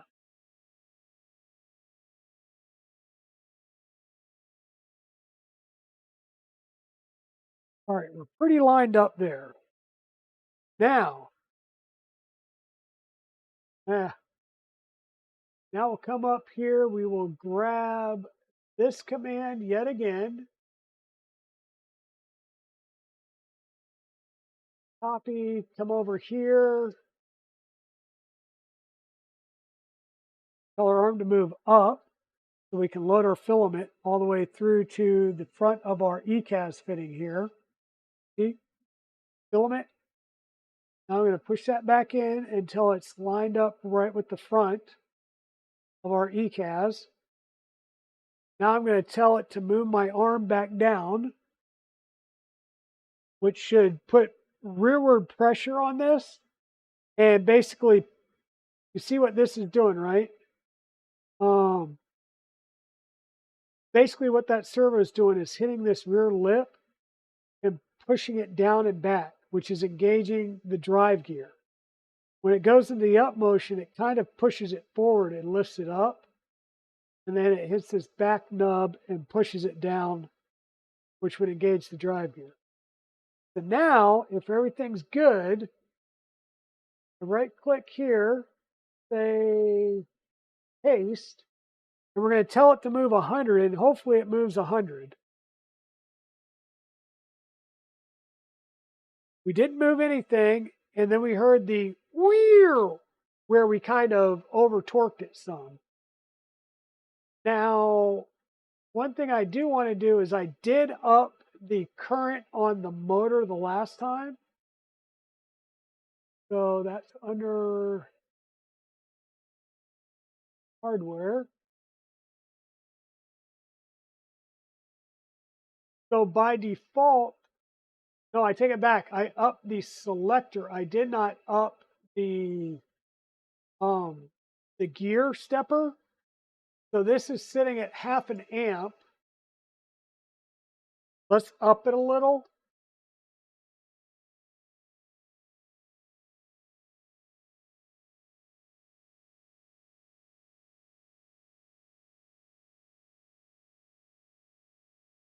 Zone Warrior, how's it going?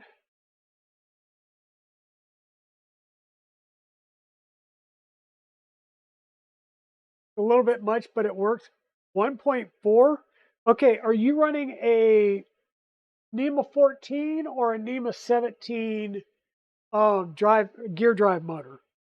Because I've got the little NEMA 14, and I've got it tensioned, so we're good in tension. But it could very well be that I've now what I'm fighting is current.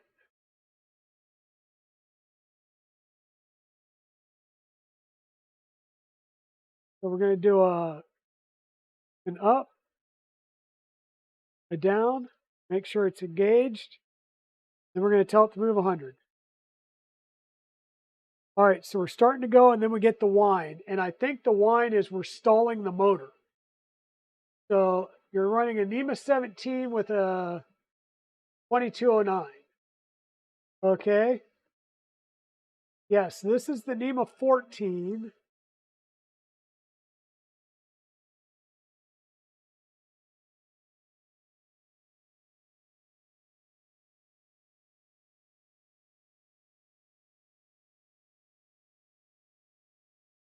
So I'm just going to slowly keep upping this. This gear motor is not warm at all.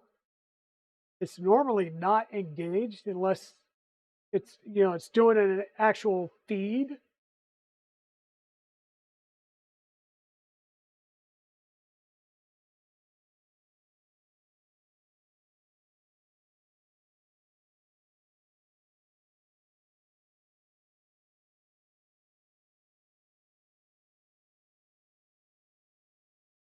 It's still grinding out.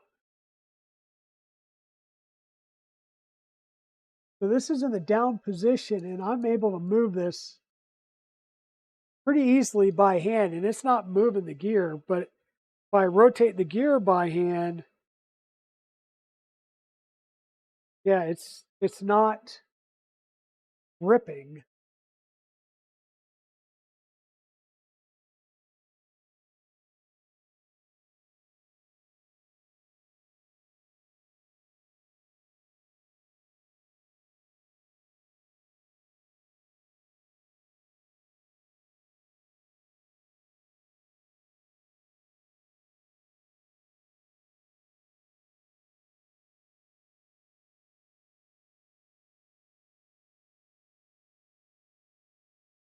All right, so we started to get pushed, but it did.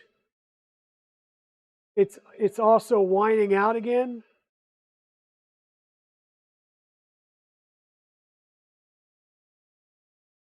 When I say whining out, it's like the motor stalling.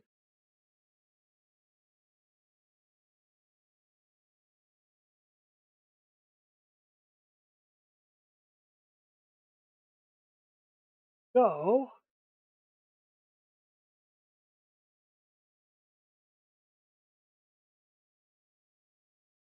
I have no idea how much juice this motor can take. I think it's a 1 amp motor though.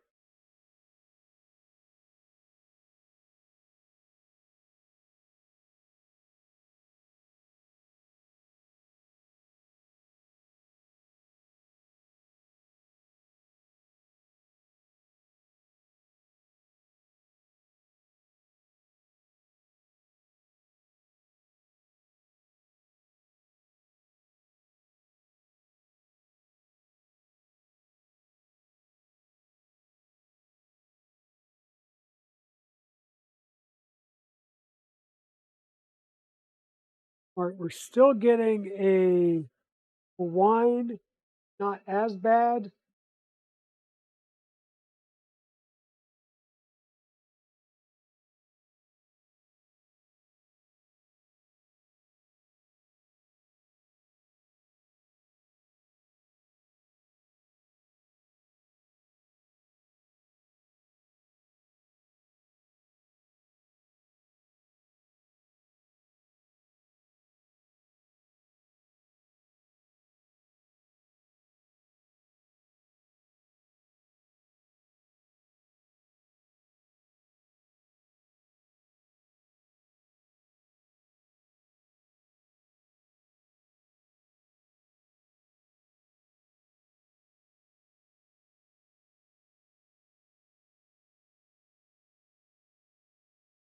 What?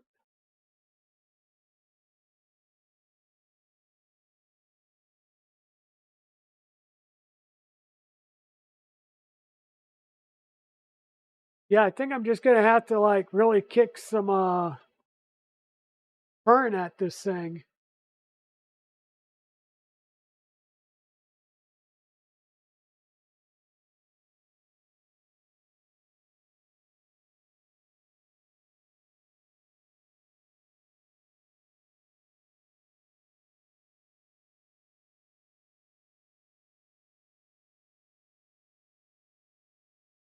So let's take a look here and see.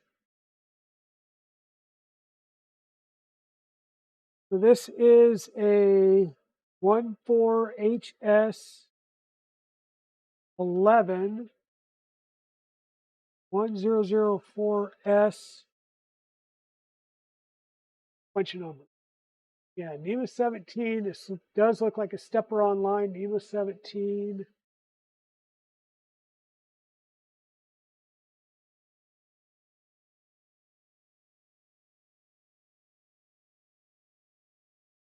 Come on, thank you.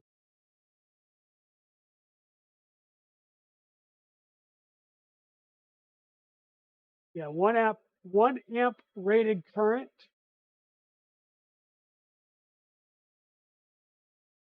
Really shouldn't go past 75%.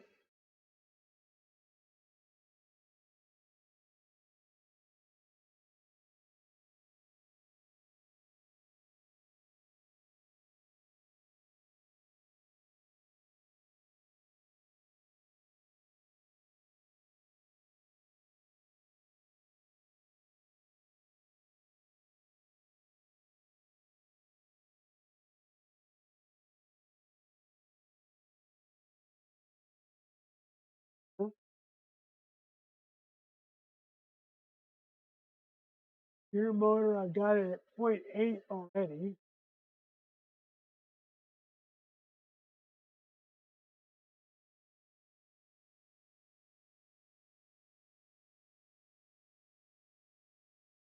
Red cycle has more torque and better at speed. Um,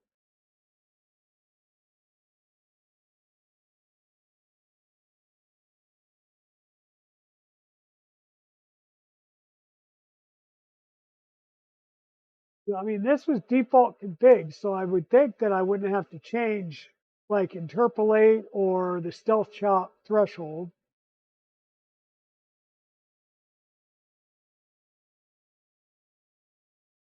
You really don't want to go up too much higher current wise.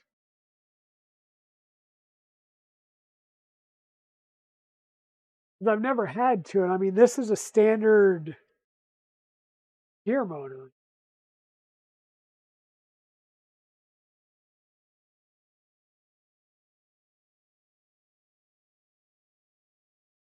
I mean, it's basically a standard extruder setup, right? Other than it's 14 instead of a 17.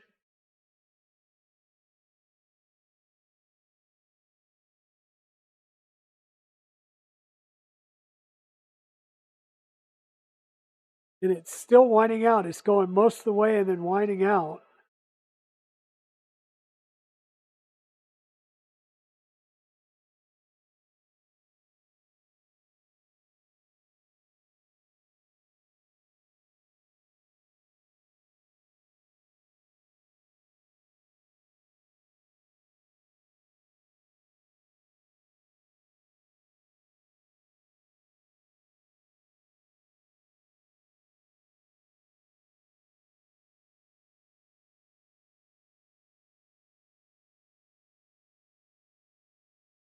Hey, Hobby Man, how's it going?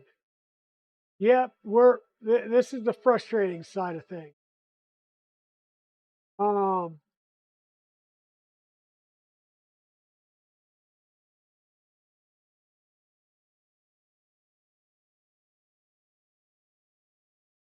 Now the good news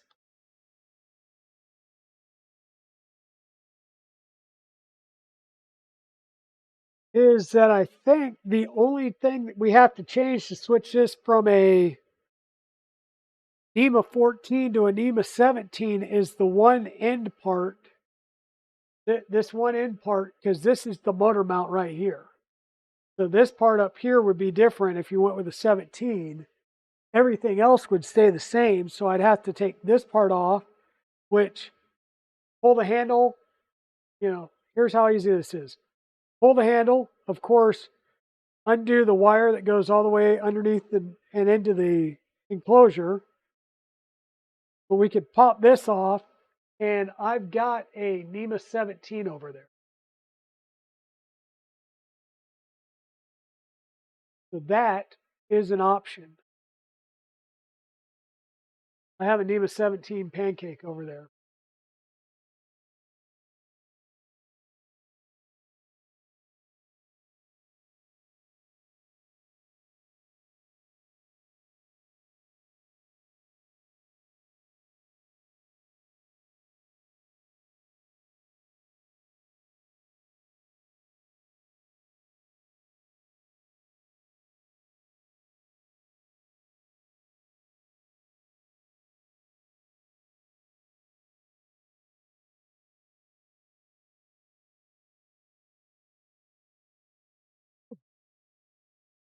That was a decent amount, and we didn't get any wine.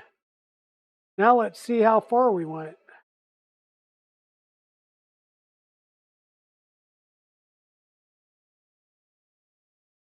We went 140. So could it be that this whole time we've just been fighting motor current? I hope not.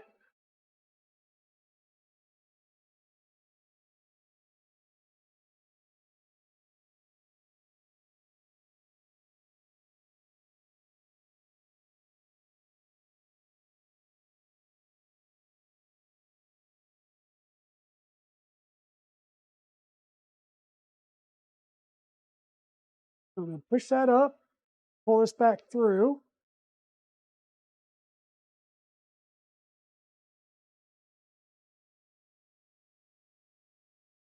Right there to the end. We'll put our servo motor back down, so we're engaged. And we're going to say, give me 100 millimeters again. Check that.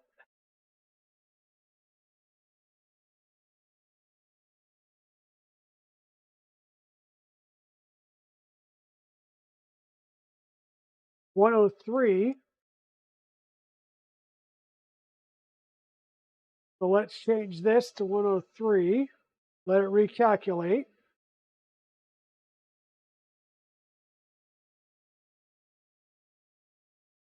Raise the servo arm up. Push this back through. Line it up with the edge.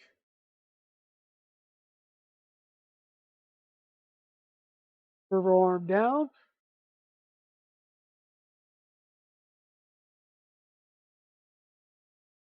Tell me 100. Then we go nowhere. Seriously?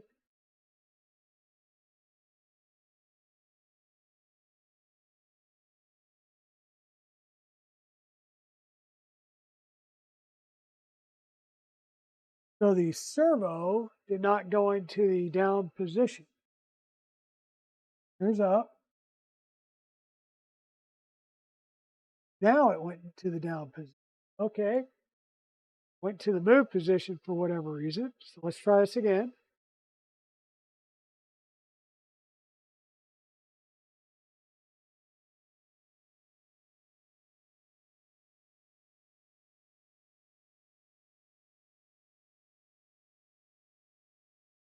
We got 99 that time.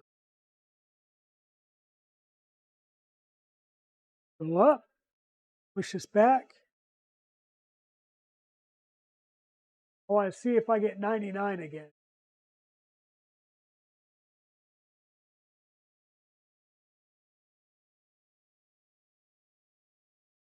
Engaged. Because once again, I'm looking for consistency, and if I can at least get a consistent See, now I'm at 97. So I had 103, then 99, now 97. I'm at a loss, except for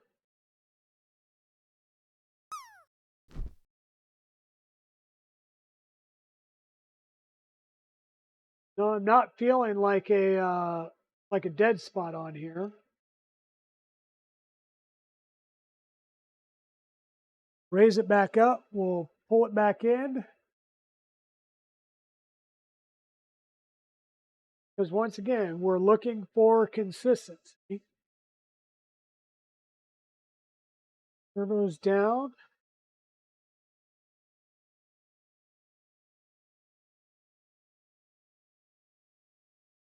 Servo's properly lined up.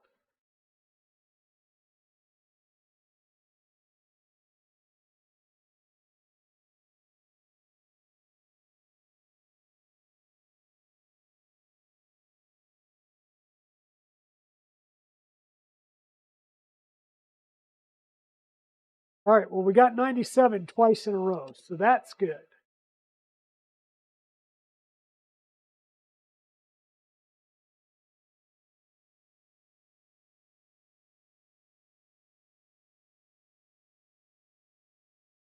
At least we're getting consistent.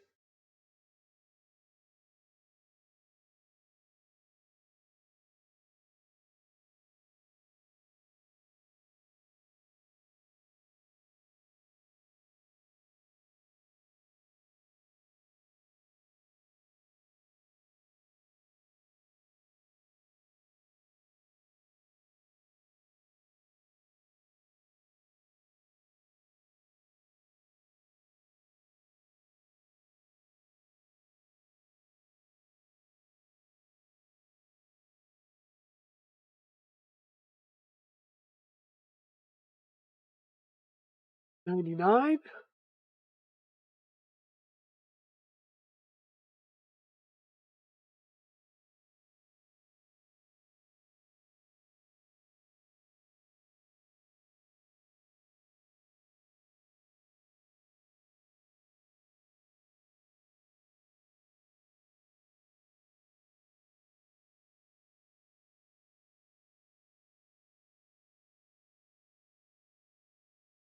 Right, that one was 100.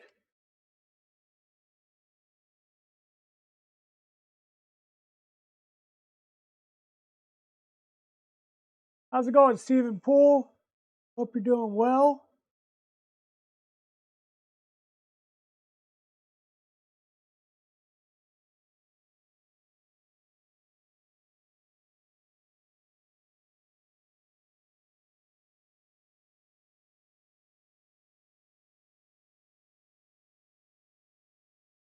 Okay, that is 100 twice in a row.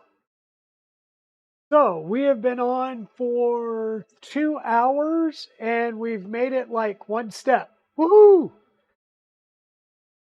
Oh, now what's up next? I don't know, but let's see.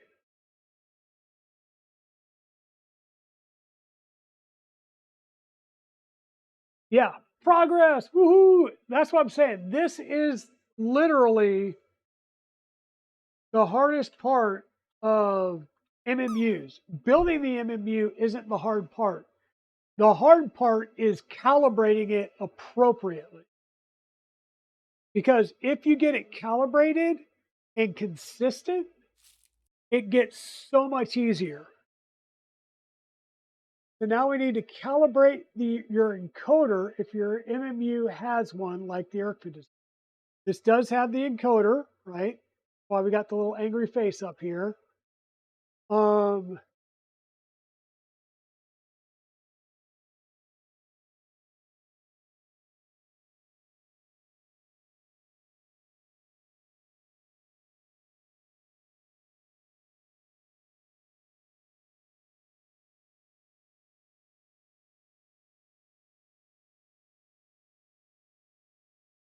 Okay, now we need to calibrate the encoder.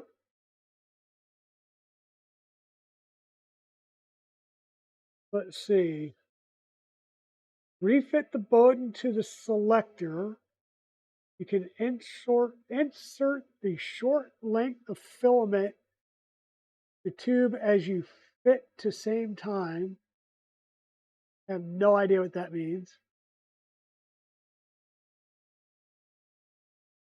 Alternatively, just make sure you have some filament through gate 0 before starting. Hey, we've got some filament through gate 0 finally. If we want to be really cool, we can just bring this around and put said filament in here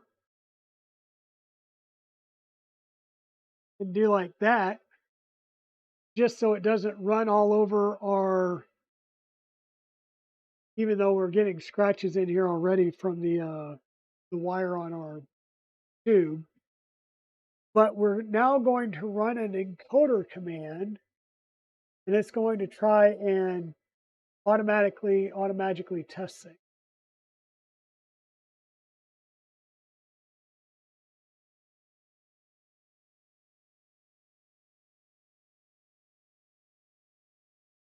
Use fresh filament. Grooves from previous passes through your extruder gears can lead to count differences.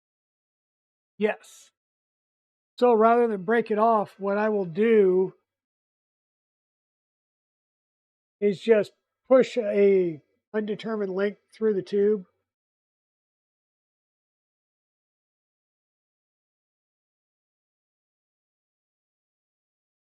So go up so I can push some more through. We're just gonna, like I said, we're just gonna push some to make sure that we've got a portion that hasn't been through the gears yet. Now we're going to put it back down to put it in position. Use camera to validate that we are in a downward position over here, which we appear to be.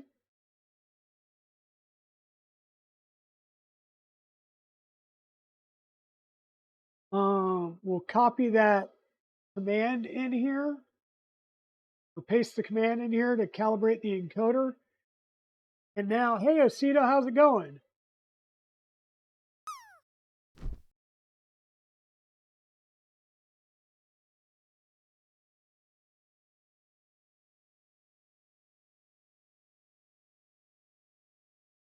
Okay, so we're going to go like this because you should see the eyes go blinky blinky as the encoder's doing things.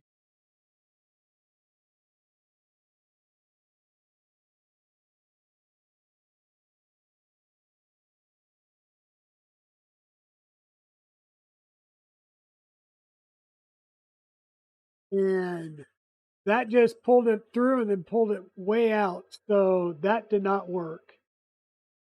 We will redo that again. Ooh. So let me get a completely new set of filament here.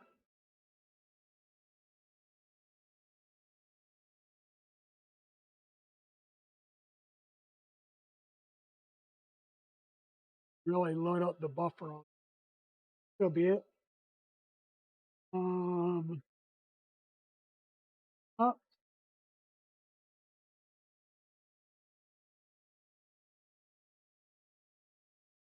really, we're going to play this game again? Yeah.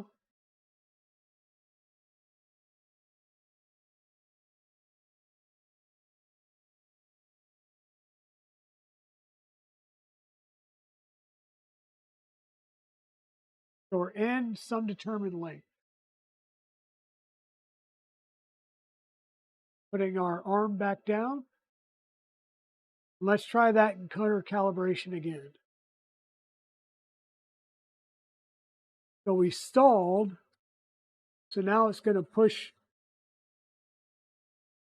Now, why the hell are we not moving filament now? Gosh bless America.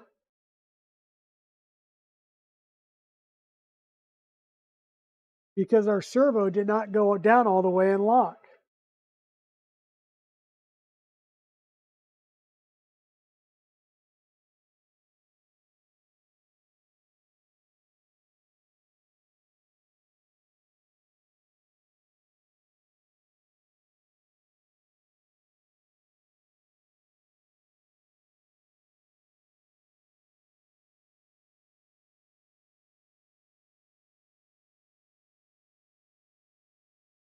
Guess I should just stay up here.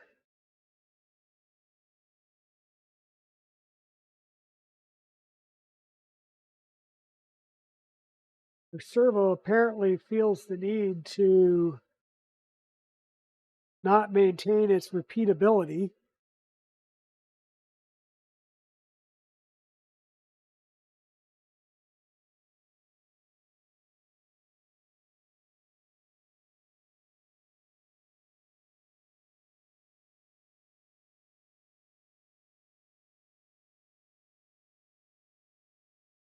Yeah.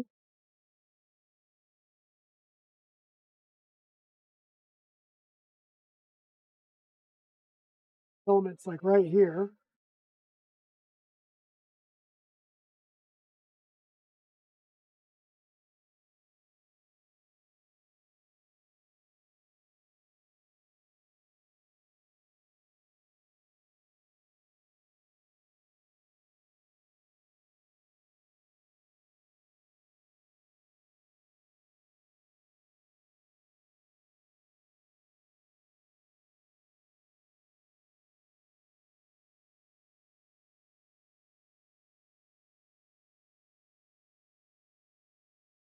Okay, motor calibration done.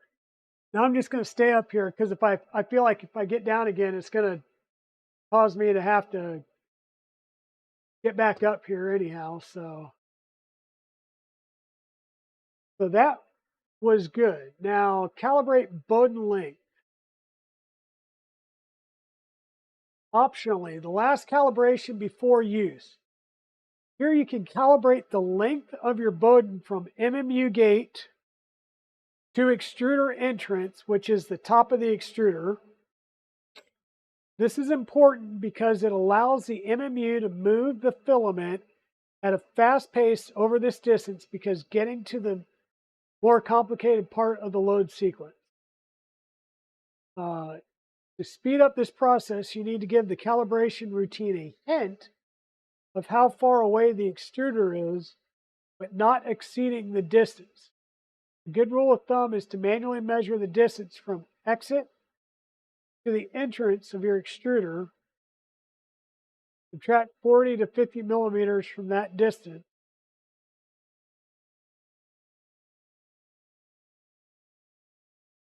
Well, geez, that would be very, very dependent on the length of your Bowden tube.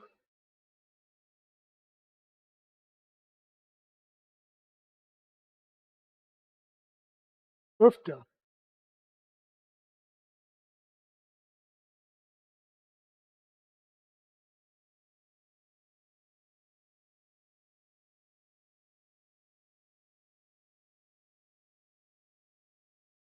Huh. I don't even know how a good way of trying to measure this.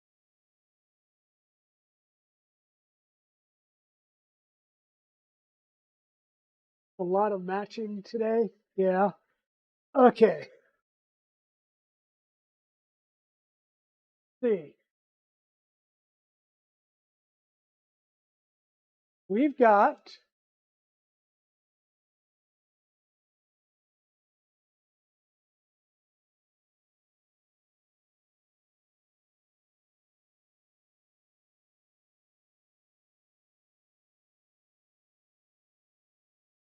a little over a meter outside the um, the piece.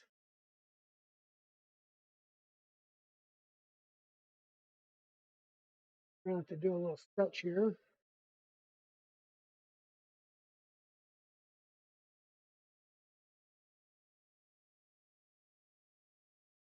Got about a meter outside.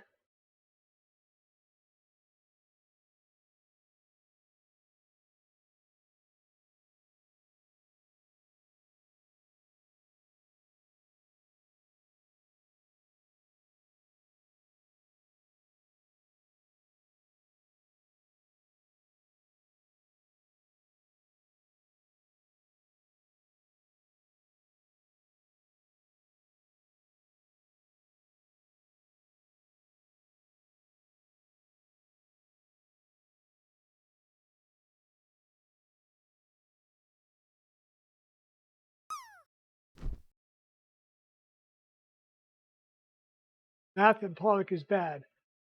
1 meter 680. Okay. Take that minus 40 to 50. So 1 meter 630 is what we're looking at to put in here.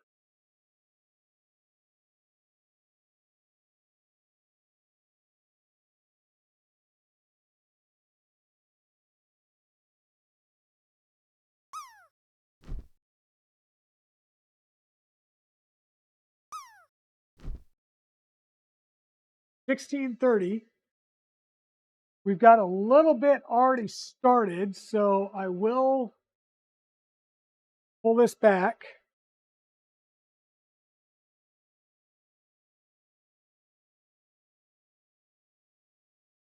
This poor roll of Polymaker is going to be, is where it would have been great to have a buffer system set up.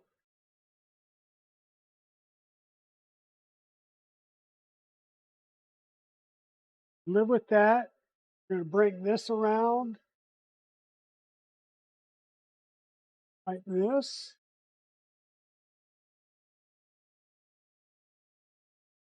Plug it in. Okay. And we're going to say go. So this says MMU calibrate Bowden link 1630. Because once again, reading our guide says, speed up this process, you need to give the calibration routine a hint of how far away the extruder is, not exceeding the distance.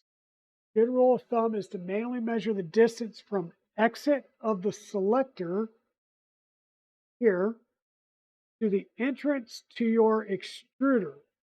Ooh, hold on. I went all the way down to the hot end, not the extruder. Hold up. Hold up. Wait a minute.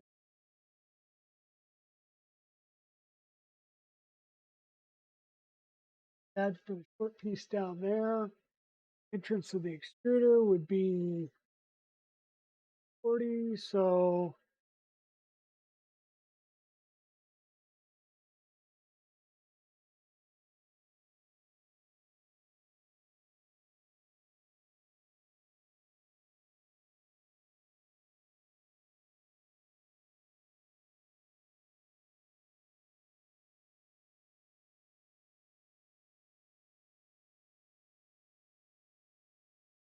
so 1570.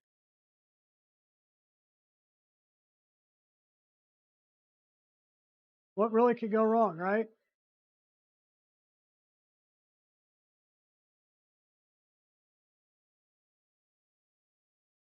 MMU is not home. Really? Didn't realize we needed to home the MMU.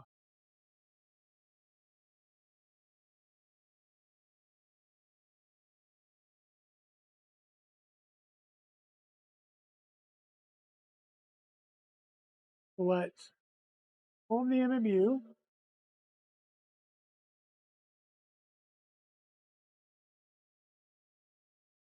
That was weird.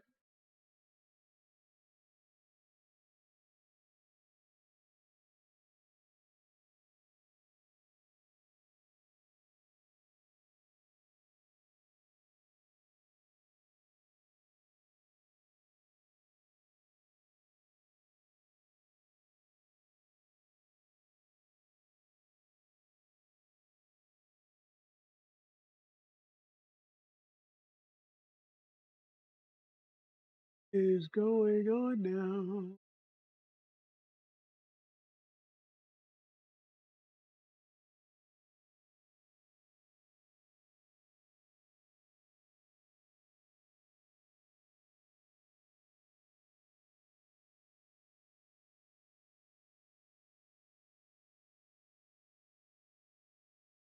Yeah, yeah, yeah, yeah. Anything about moving the filament out, did it?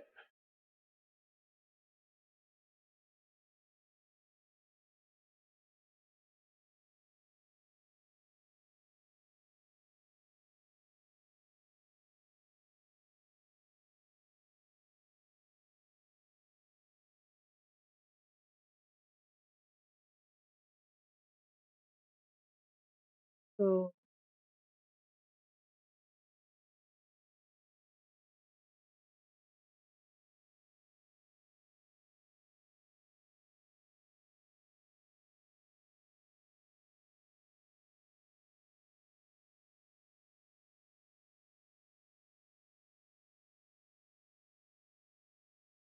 put that down. Let me make sure that it went down.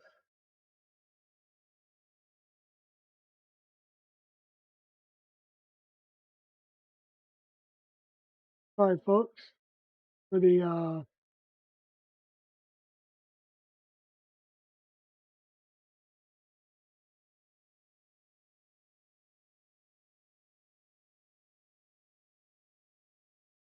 right. I think we're good. We're loaded. We're homed. And go. Okay, it's going to home the printer.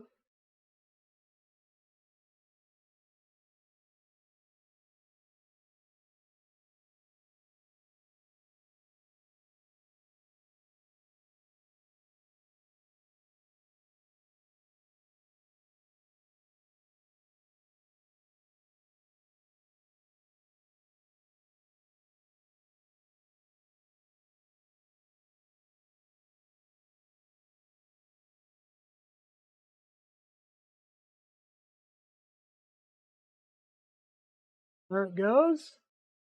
On its merry way.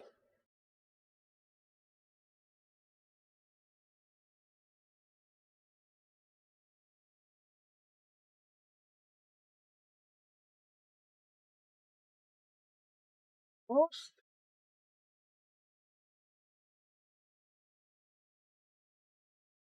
Came up short.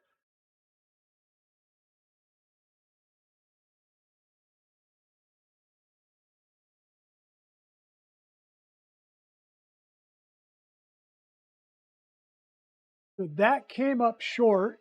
So MMU issue detected whilst out of a print. Reason calibration of button length on gate 0 failed. Aborting because error loading filament at gate. Not enough movement detected at encoder. So basically we set it way too short.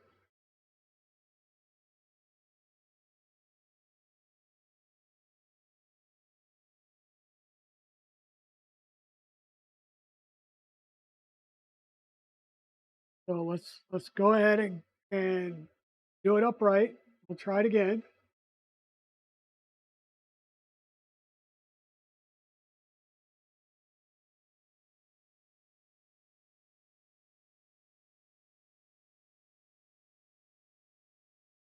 Not enough movement detected at encoder. Well, that's because it unloaded the filament.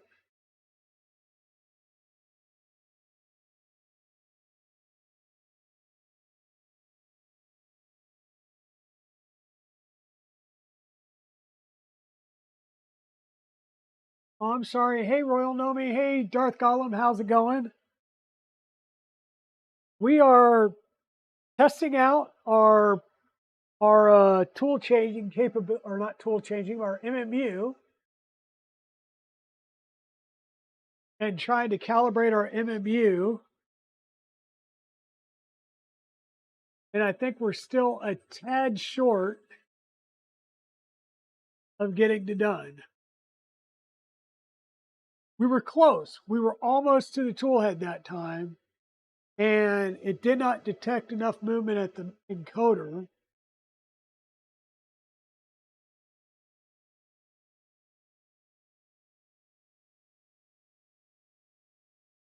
So we'll throw a little bit more there and give it another shot.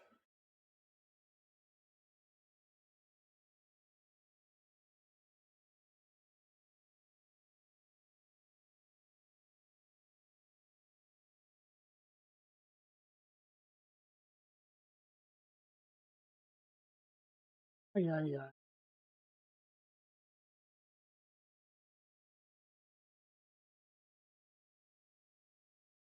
Fine. Do it that way too.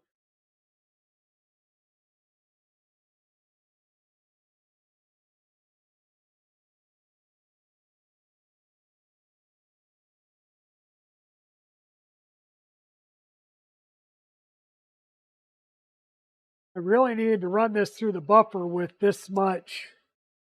It was like 1.5 meters of excess.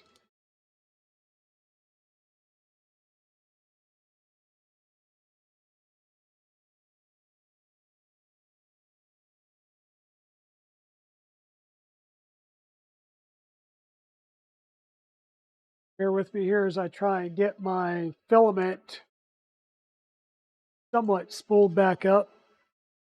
Make this attempt again.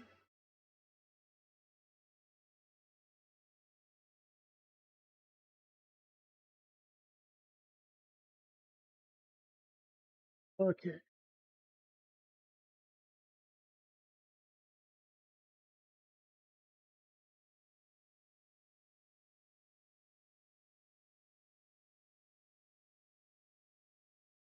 Why are you complaining?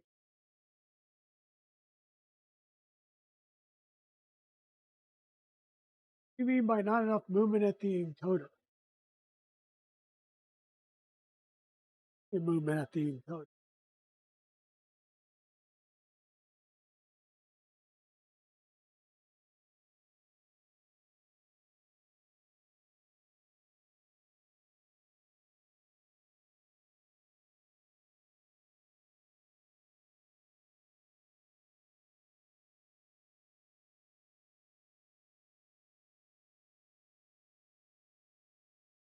Now I don't know what's going on. So, in light of that, we do a system reboot and we let it figure itself out as to why it's not getting motion detected. Hey, Pez Liz, thanks for the resubscribe. 9 months. Awesome. So we have just been sitting here fighting the MMU, or excuse me, the ERCT, just trying to get it dialed in. Tool changers, I think, might be a little bit easier than doing these things.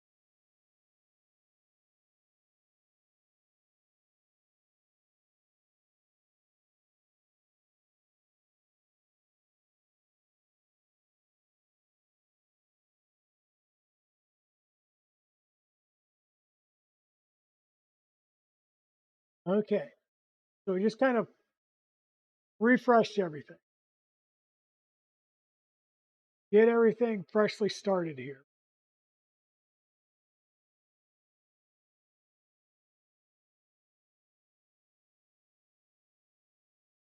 Probably going to throw an error because it says the MMU is not home. So, okay.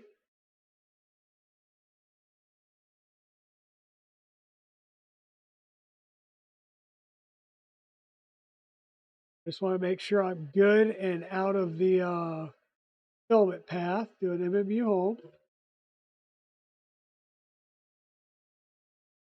I thought I was out of the filament path, but apparently I wasn't.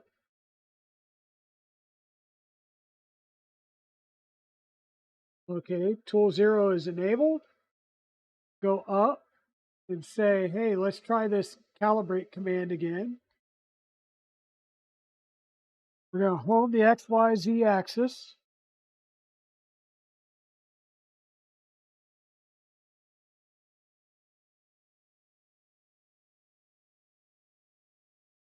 That's the one thing that's been working on the printer is the XYZ axis. I've been printing with it all day, by the way.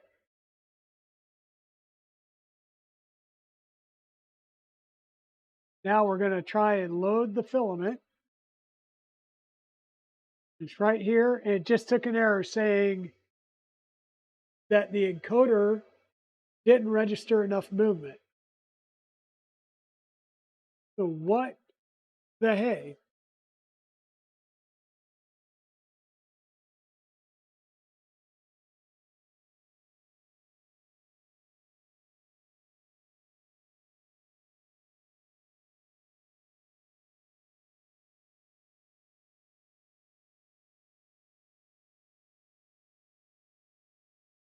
Are we having an issue with the with our arm not coming back into the right position again? let's say, repeatability issue again on our servo arm.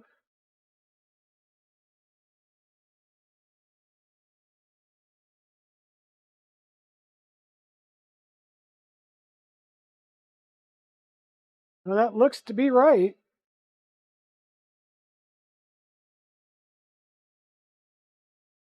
No, it is a few degrees off again. I do not get it.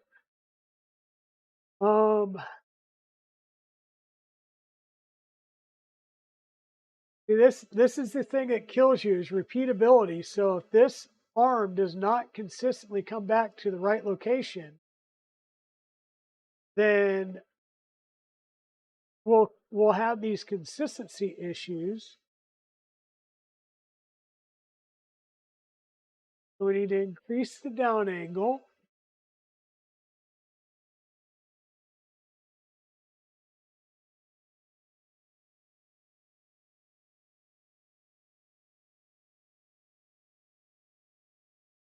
Like I said, we'll continue to have these issues if this servo arm over here is not coming back to the same location, this little servo arm down here. If it doesn't come back to the same location, then we will continuously get bad extrusion and bad readings.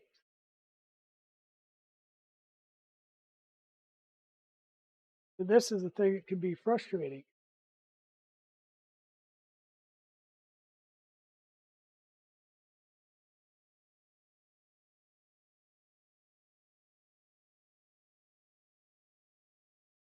So that's in the right spot again. So up again, down again.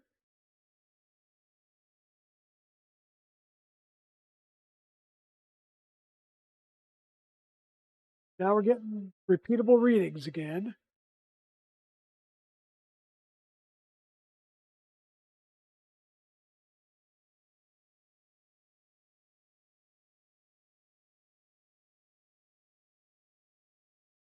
Oh, okay.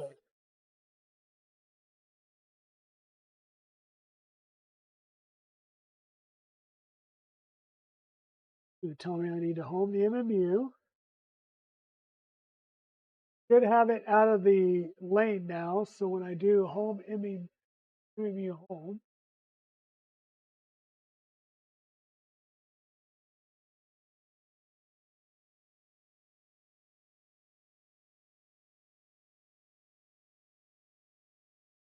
now I'm going to run that command again.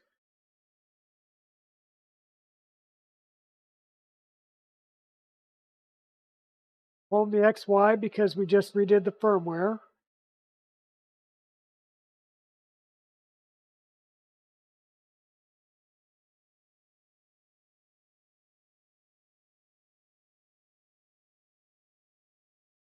YZ.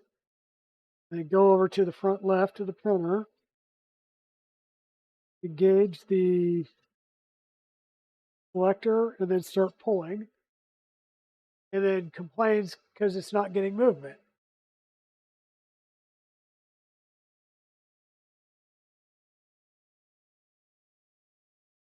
Oh.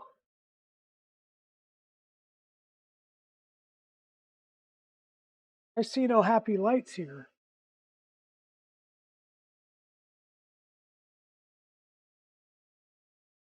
The encoder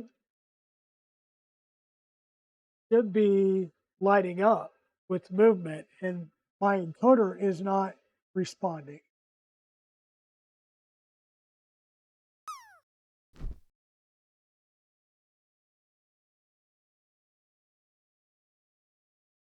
So what for has happened to my encoder?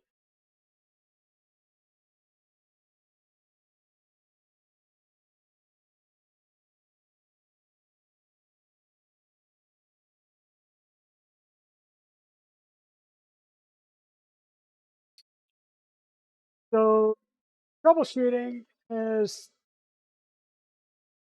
hit the spot. My binky has stopped working. We didn't do anything to change Binky. Let's go ahead and do a reboot.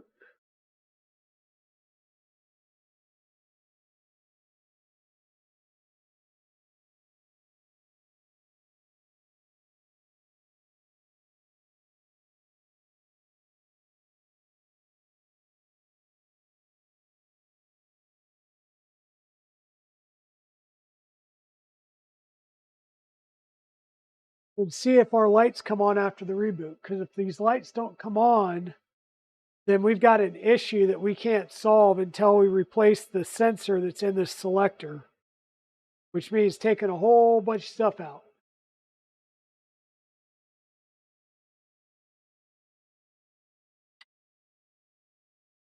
Or trying to figure out why the Binky's not there. Exactly, Hobby Main. Every single time we try and make progress, something breaks.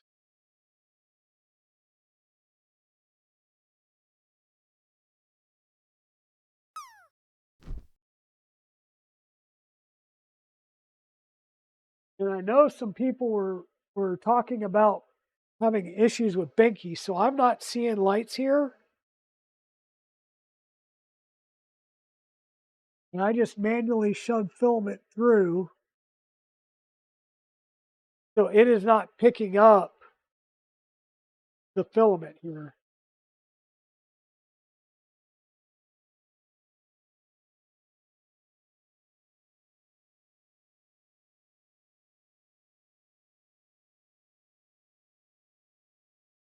No, wires are good.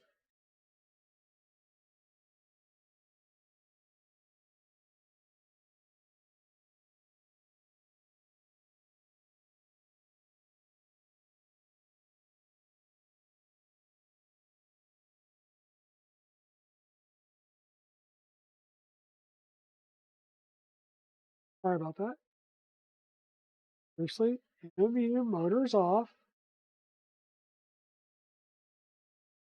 Like, why is that not going anywhere? Could it be because there was a piece of filament keeping it going somewhere?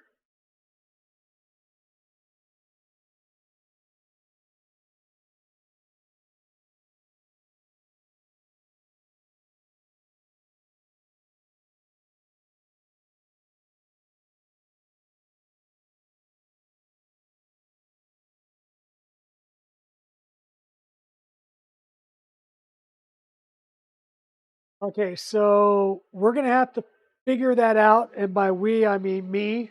And I'm going to have to figure that out off stream. Now, I have read some topics about Binky being an issue.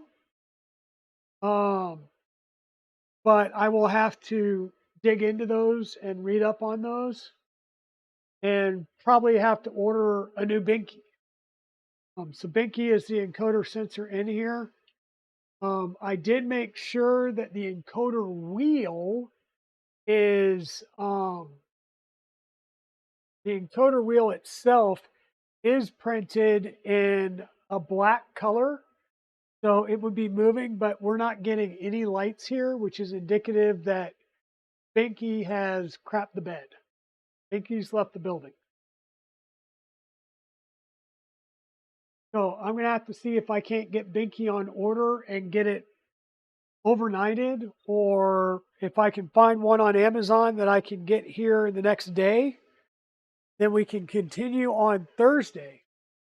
But as with anything else, one step forward, 10 steps back. Let's keep, we'll just keep chucking away at this. Let me try and get this camera put away so it is out of the way.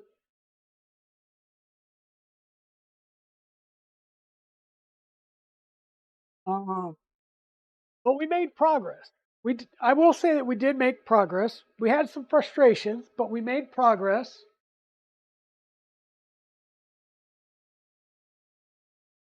Sorry, that sigh was me turning around and realizing I'm printing an error on Dragon behind me because I ran out of filament. only a 6-hour print.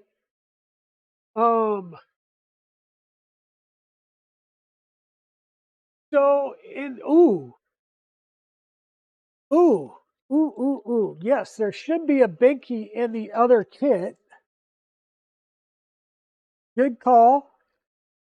I almost forgot that I had another kit. Let me do some quick searching.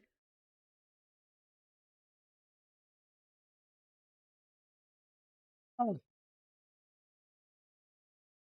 other kit.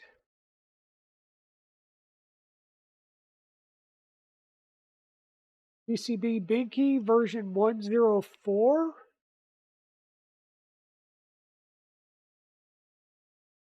Good call. And that piece is in here, and I believe just need to unplug this.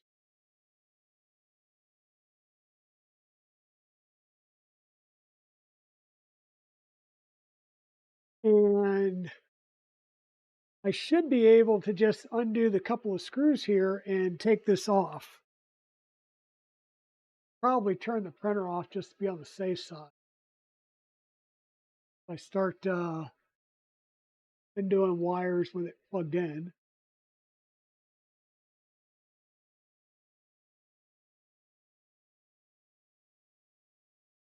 Good call, Timor. And this will tell me, just by plugging the other binky in, I'll be able to tell if it's binky or the wire that just died. Because it could always be the wire that died.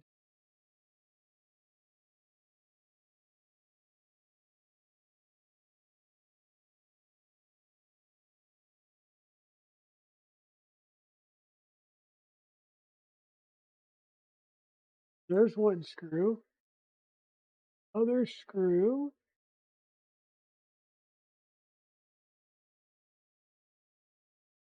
Would be much easier to see. Yeah, I'm going to buy a bunch of extras, Steven, because I did hear that there were some issues with some of them. And they were burning out quick. So I don't know if it's an issue with the. So I think if I remember right, it may actually be an issue of binky in the MMB. In which case, if I burn another one out with the MMB, it might be worthwhile to switch everything over to the ERCT board. Oh,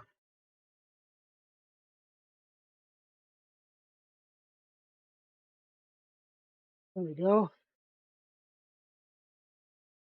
Now it's a tiny one because, yeah, this is a Binky 104, 3.3 or 5 volt tolerant.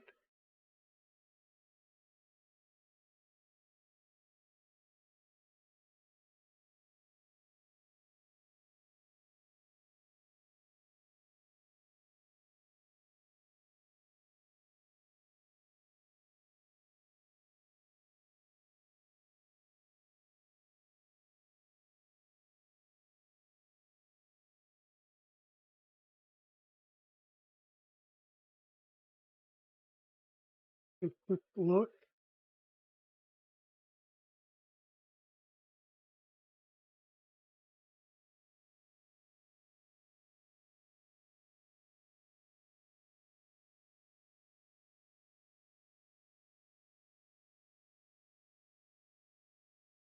I mean, there doesn't seem to be anything wrong with it.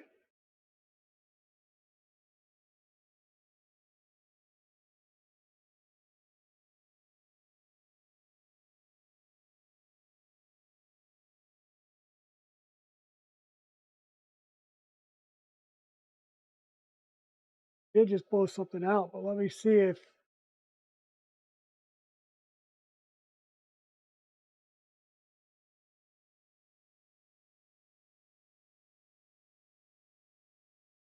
we should get the light to pop on.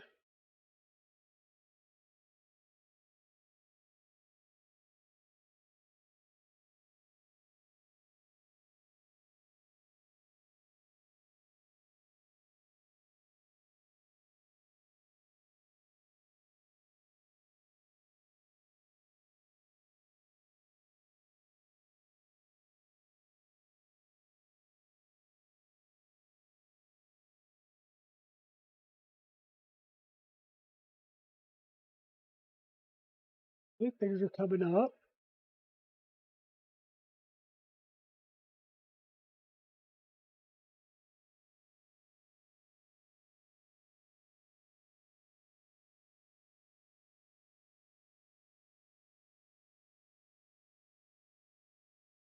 And I'm not seeing a light on here.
Not seeing a light there.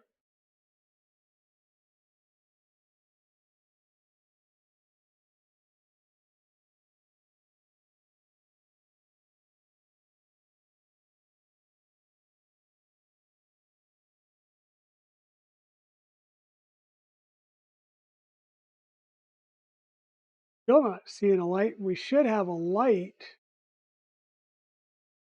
So it may not be the binky. It may be something in the wiring.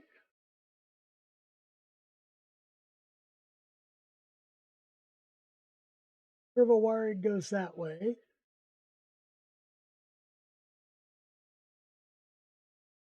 Servo wiring and the binky comes this way.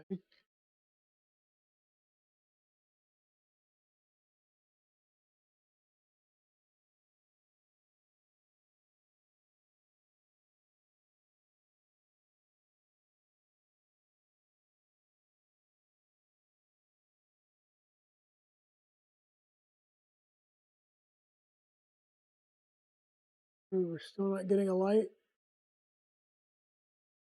Okay. Hey.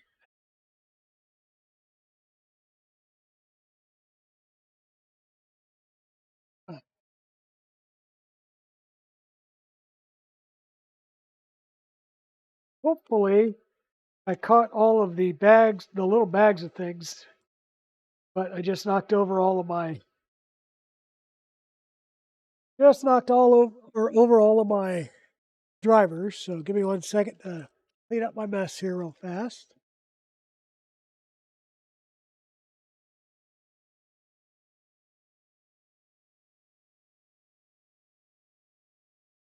Three,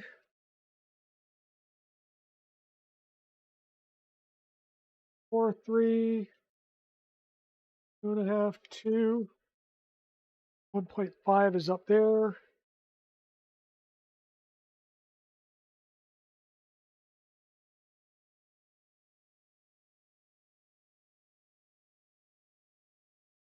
Okay, so that binky isn't working either, or at least I'm not getting lights on it. So that tells me it's either something went out on the board or something's wrong with the wiring.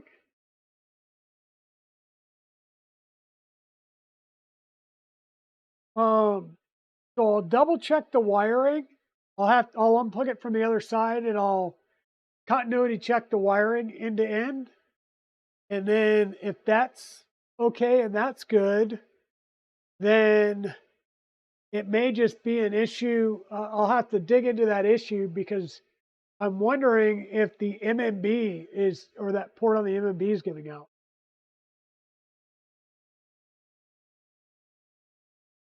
Too much of a headache? Yeah. Well, and really, I mean,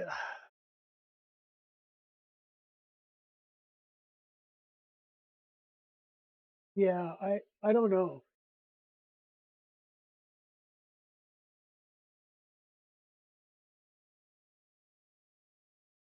But Yeah, I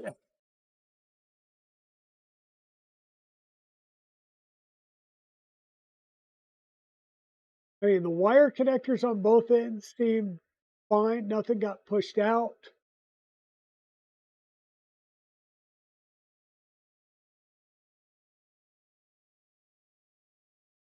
So I'm going to have to do some research on Binky. Um, so that's basically going to call the stream for today. Yeah, the RC servo not repeating and not enough torque. Now, this is the MG90, and I am agreeing with you that you've seen me play with it today and not having repeatability and torque. They recommend the Savics. So I am probably going to have to go and search for the Savics and order the Savics. And then also probably get a bunch of the Binky boards just to have extras on hand. But I'm going to have to try and figure out what may be causing my Binky not to work. Once again, I'll check the pinout on the cable and make sure that it's good continuity end to end. And then if that's good, then I'll do research, and it may just be something with the board that we can get around by using the ERCT board that I do have a standard Enraged Rabbit Carrot Feeder board, and I also have a Mellow Fly CAN bus board that I can use. We just have to reconfigure Happy Hare for the different board, which isn't too difficult, I don't think. Or worse comes to worse, I get upset and I just throw TradRack on here and we try and get TradRack to work. See if we have better luck with TradRack. Okay. So with that, let's see who is on stream right now. Because yeah, I'm gonna have to get into like the Discords and look around and stuff and try and do some big time troubleshooting right now. So let's see who is up and available.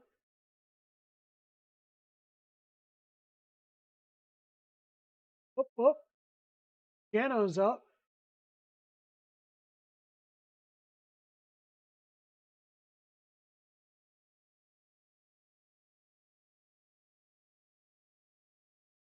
Now, you know what? It's Tuesday. Let's go over to Big Jano. I know Marble Races are Thursday, but let's go ahead and go over to Jano.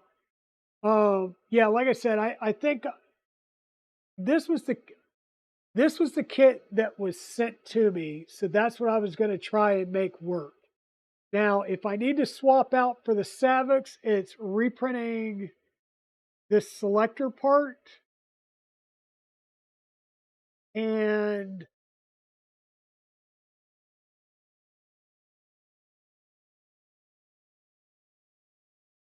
yeah, I think I say it's reprinting this part and the mount for the servo, and I think the servo arm itself. So those three pieces would be what I would need to do to switch over to the Savics.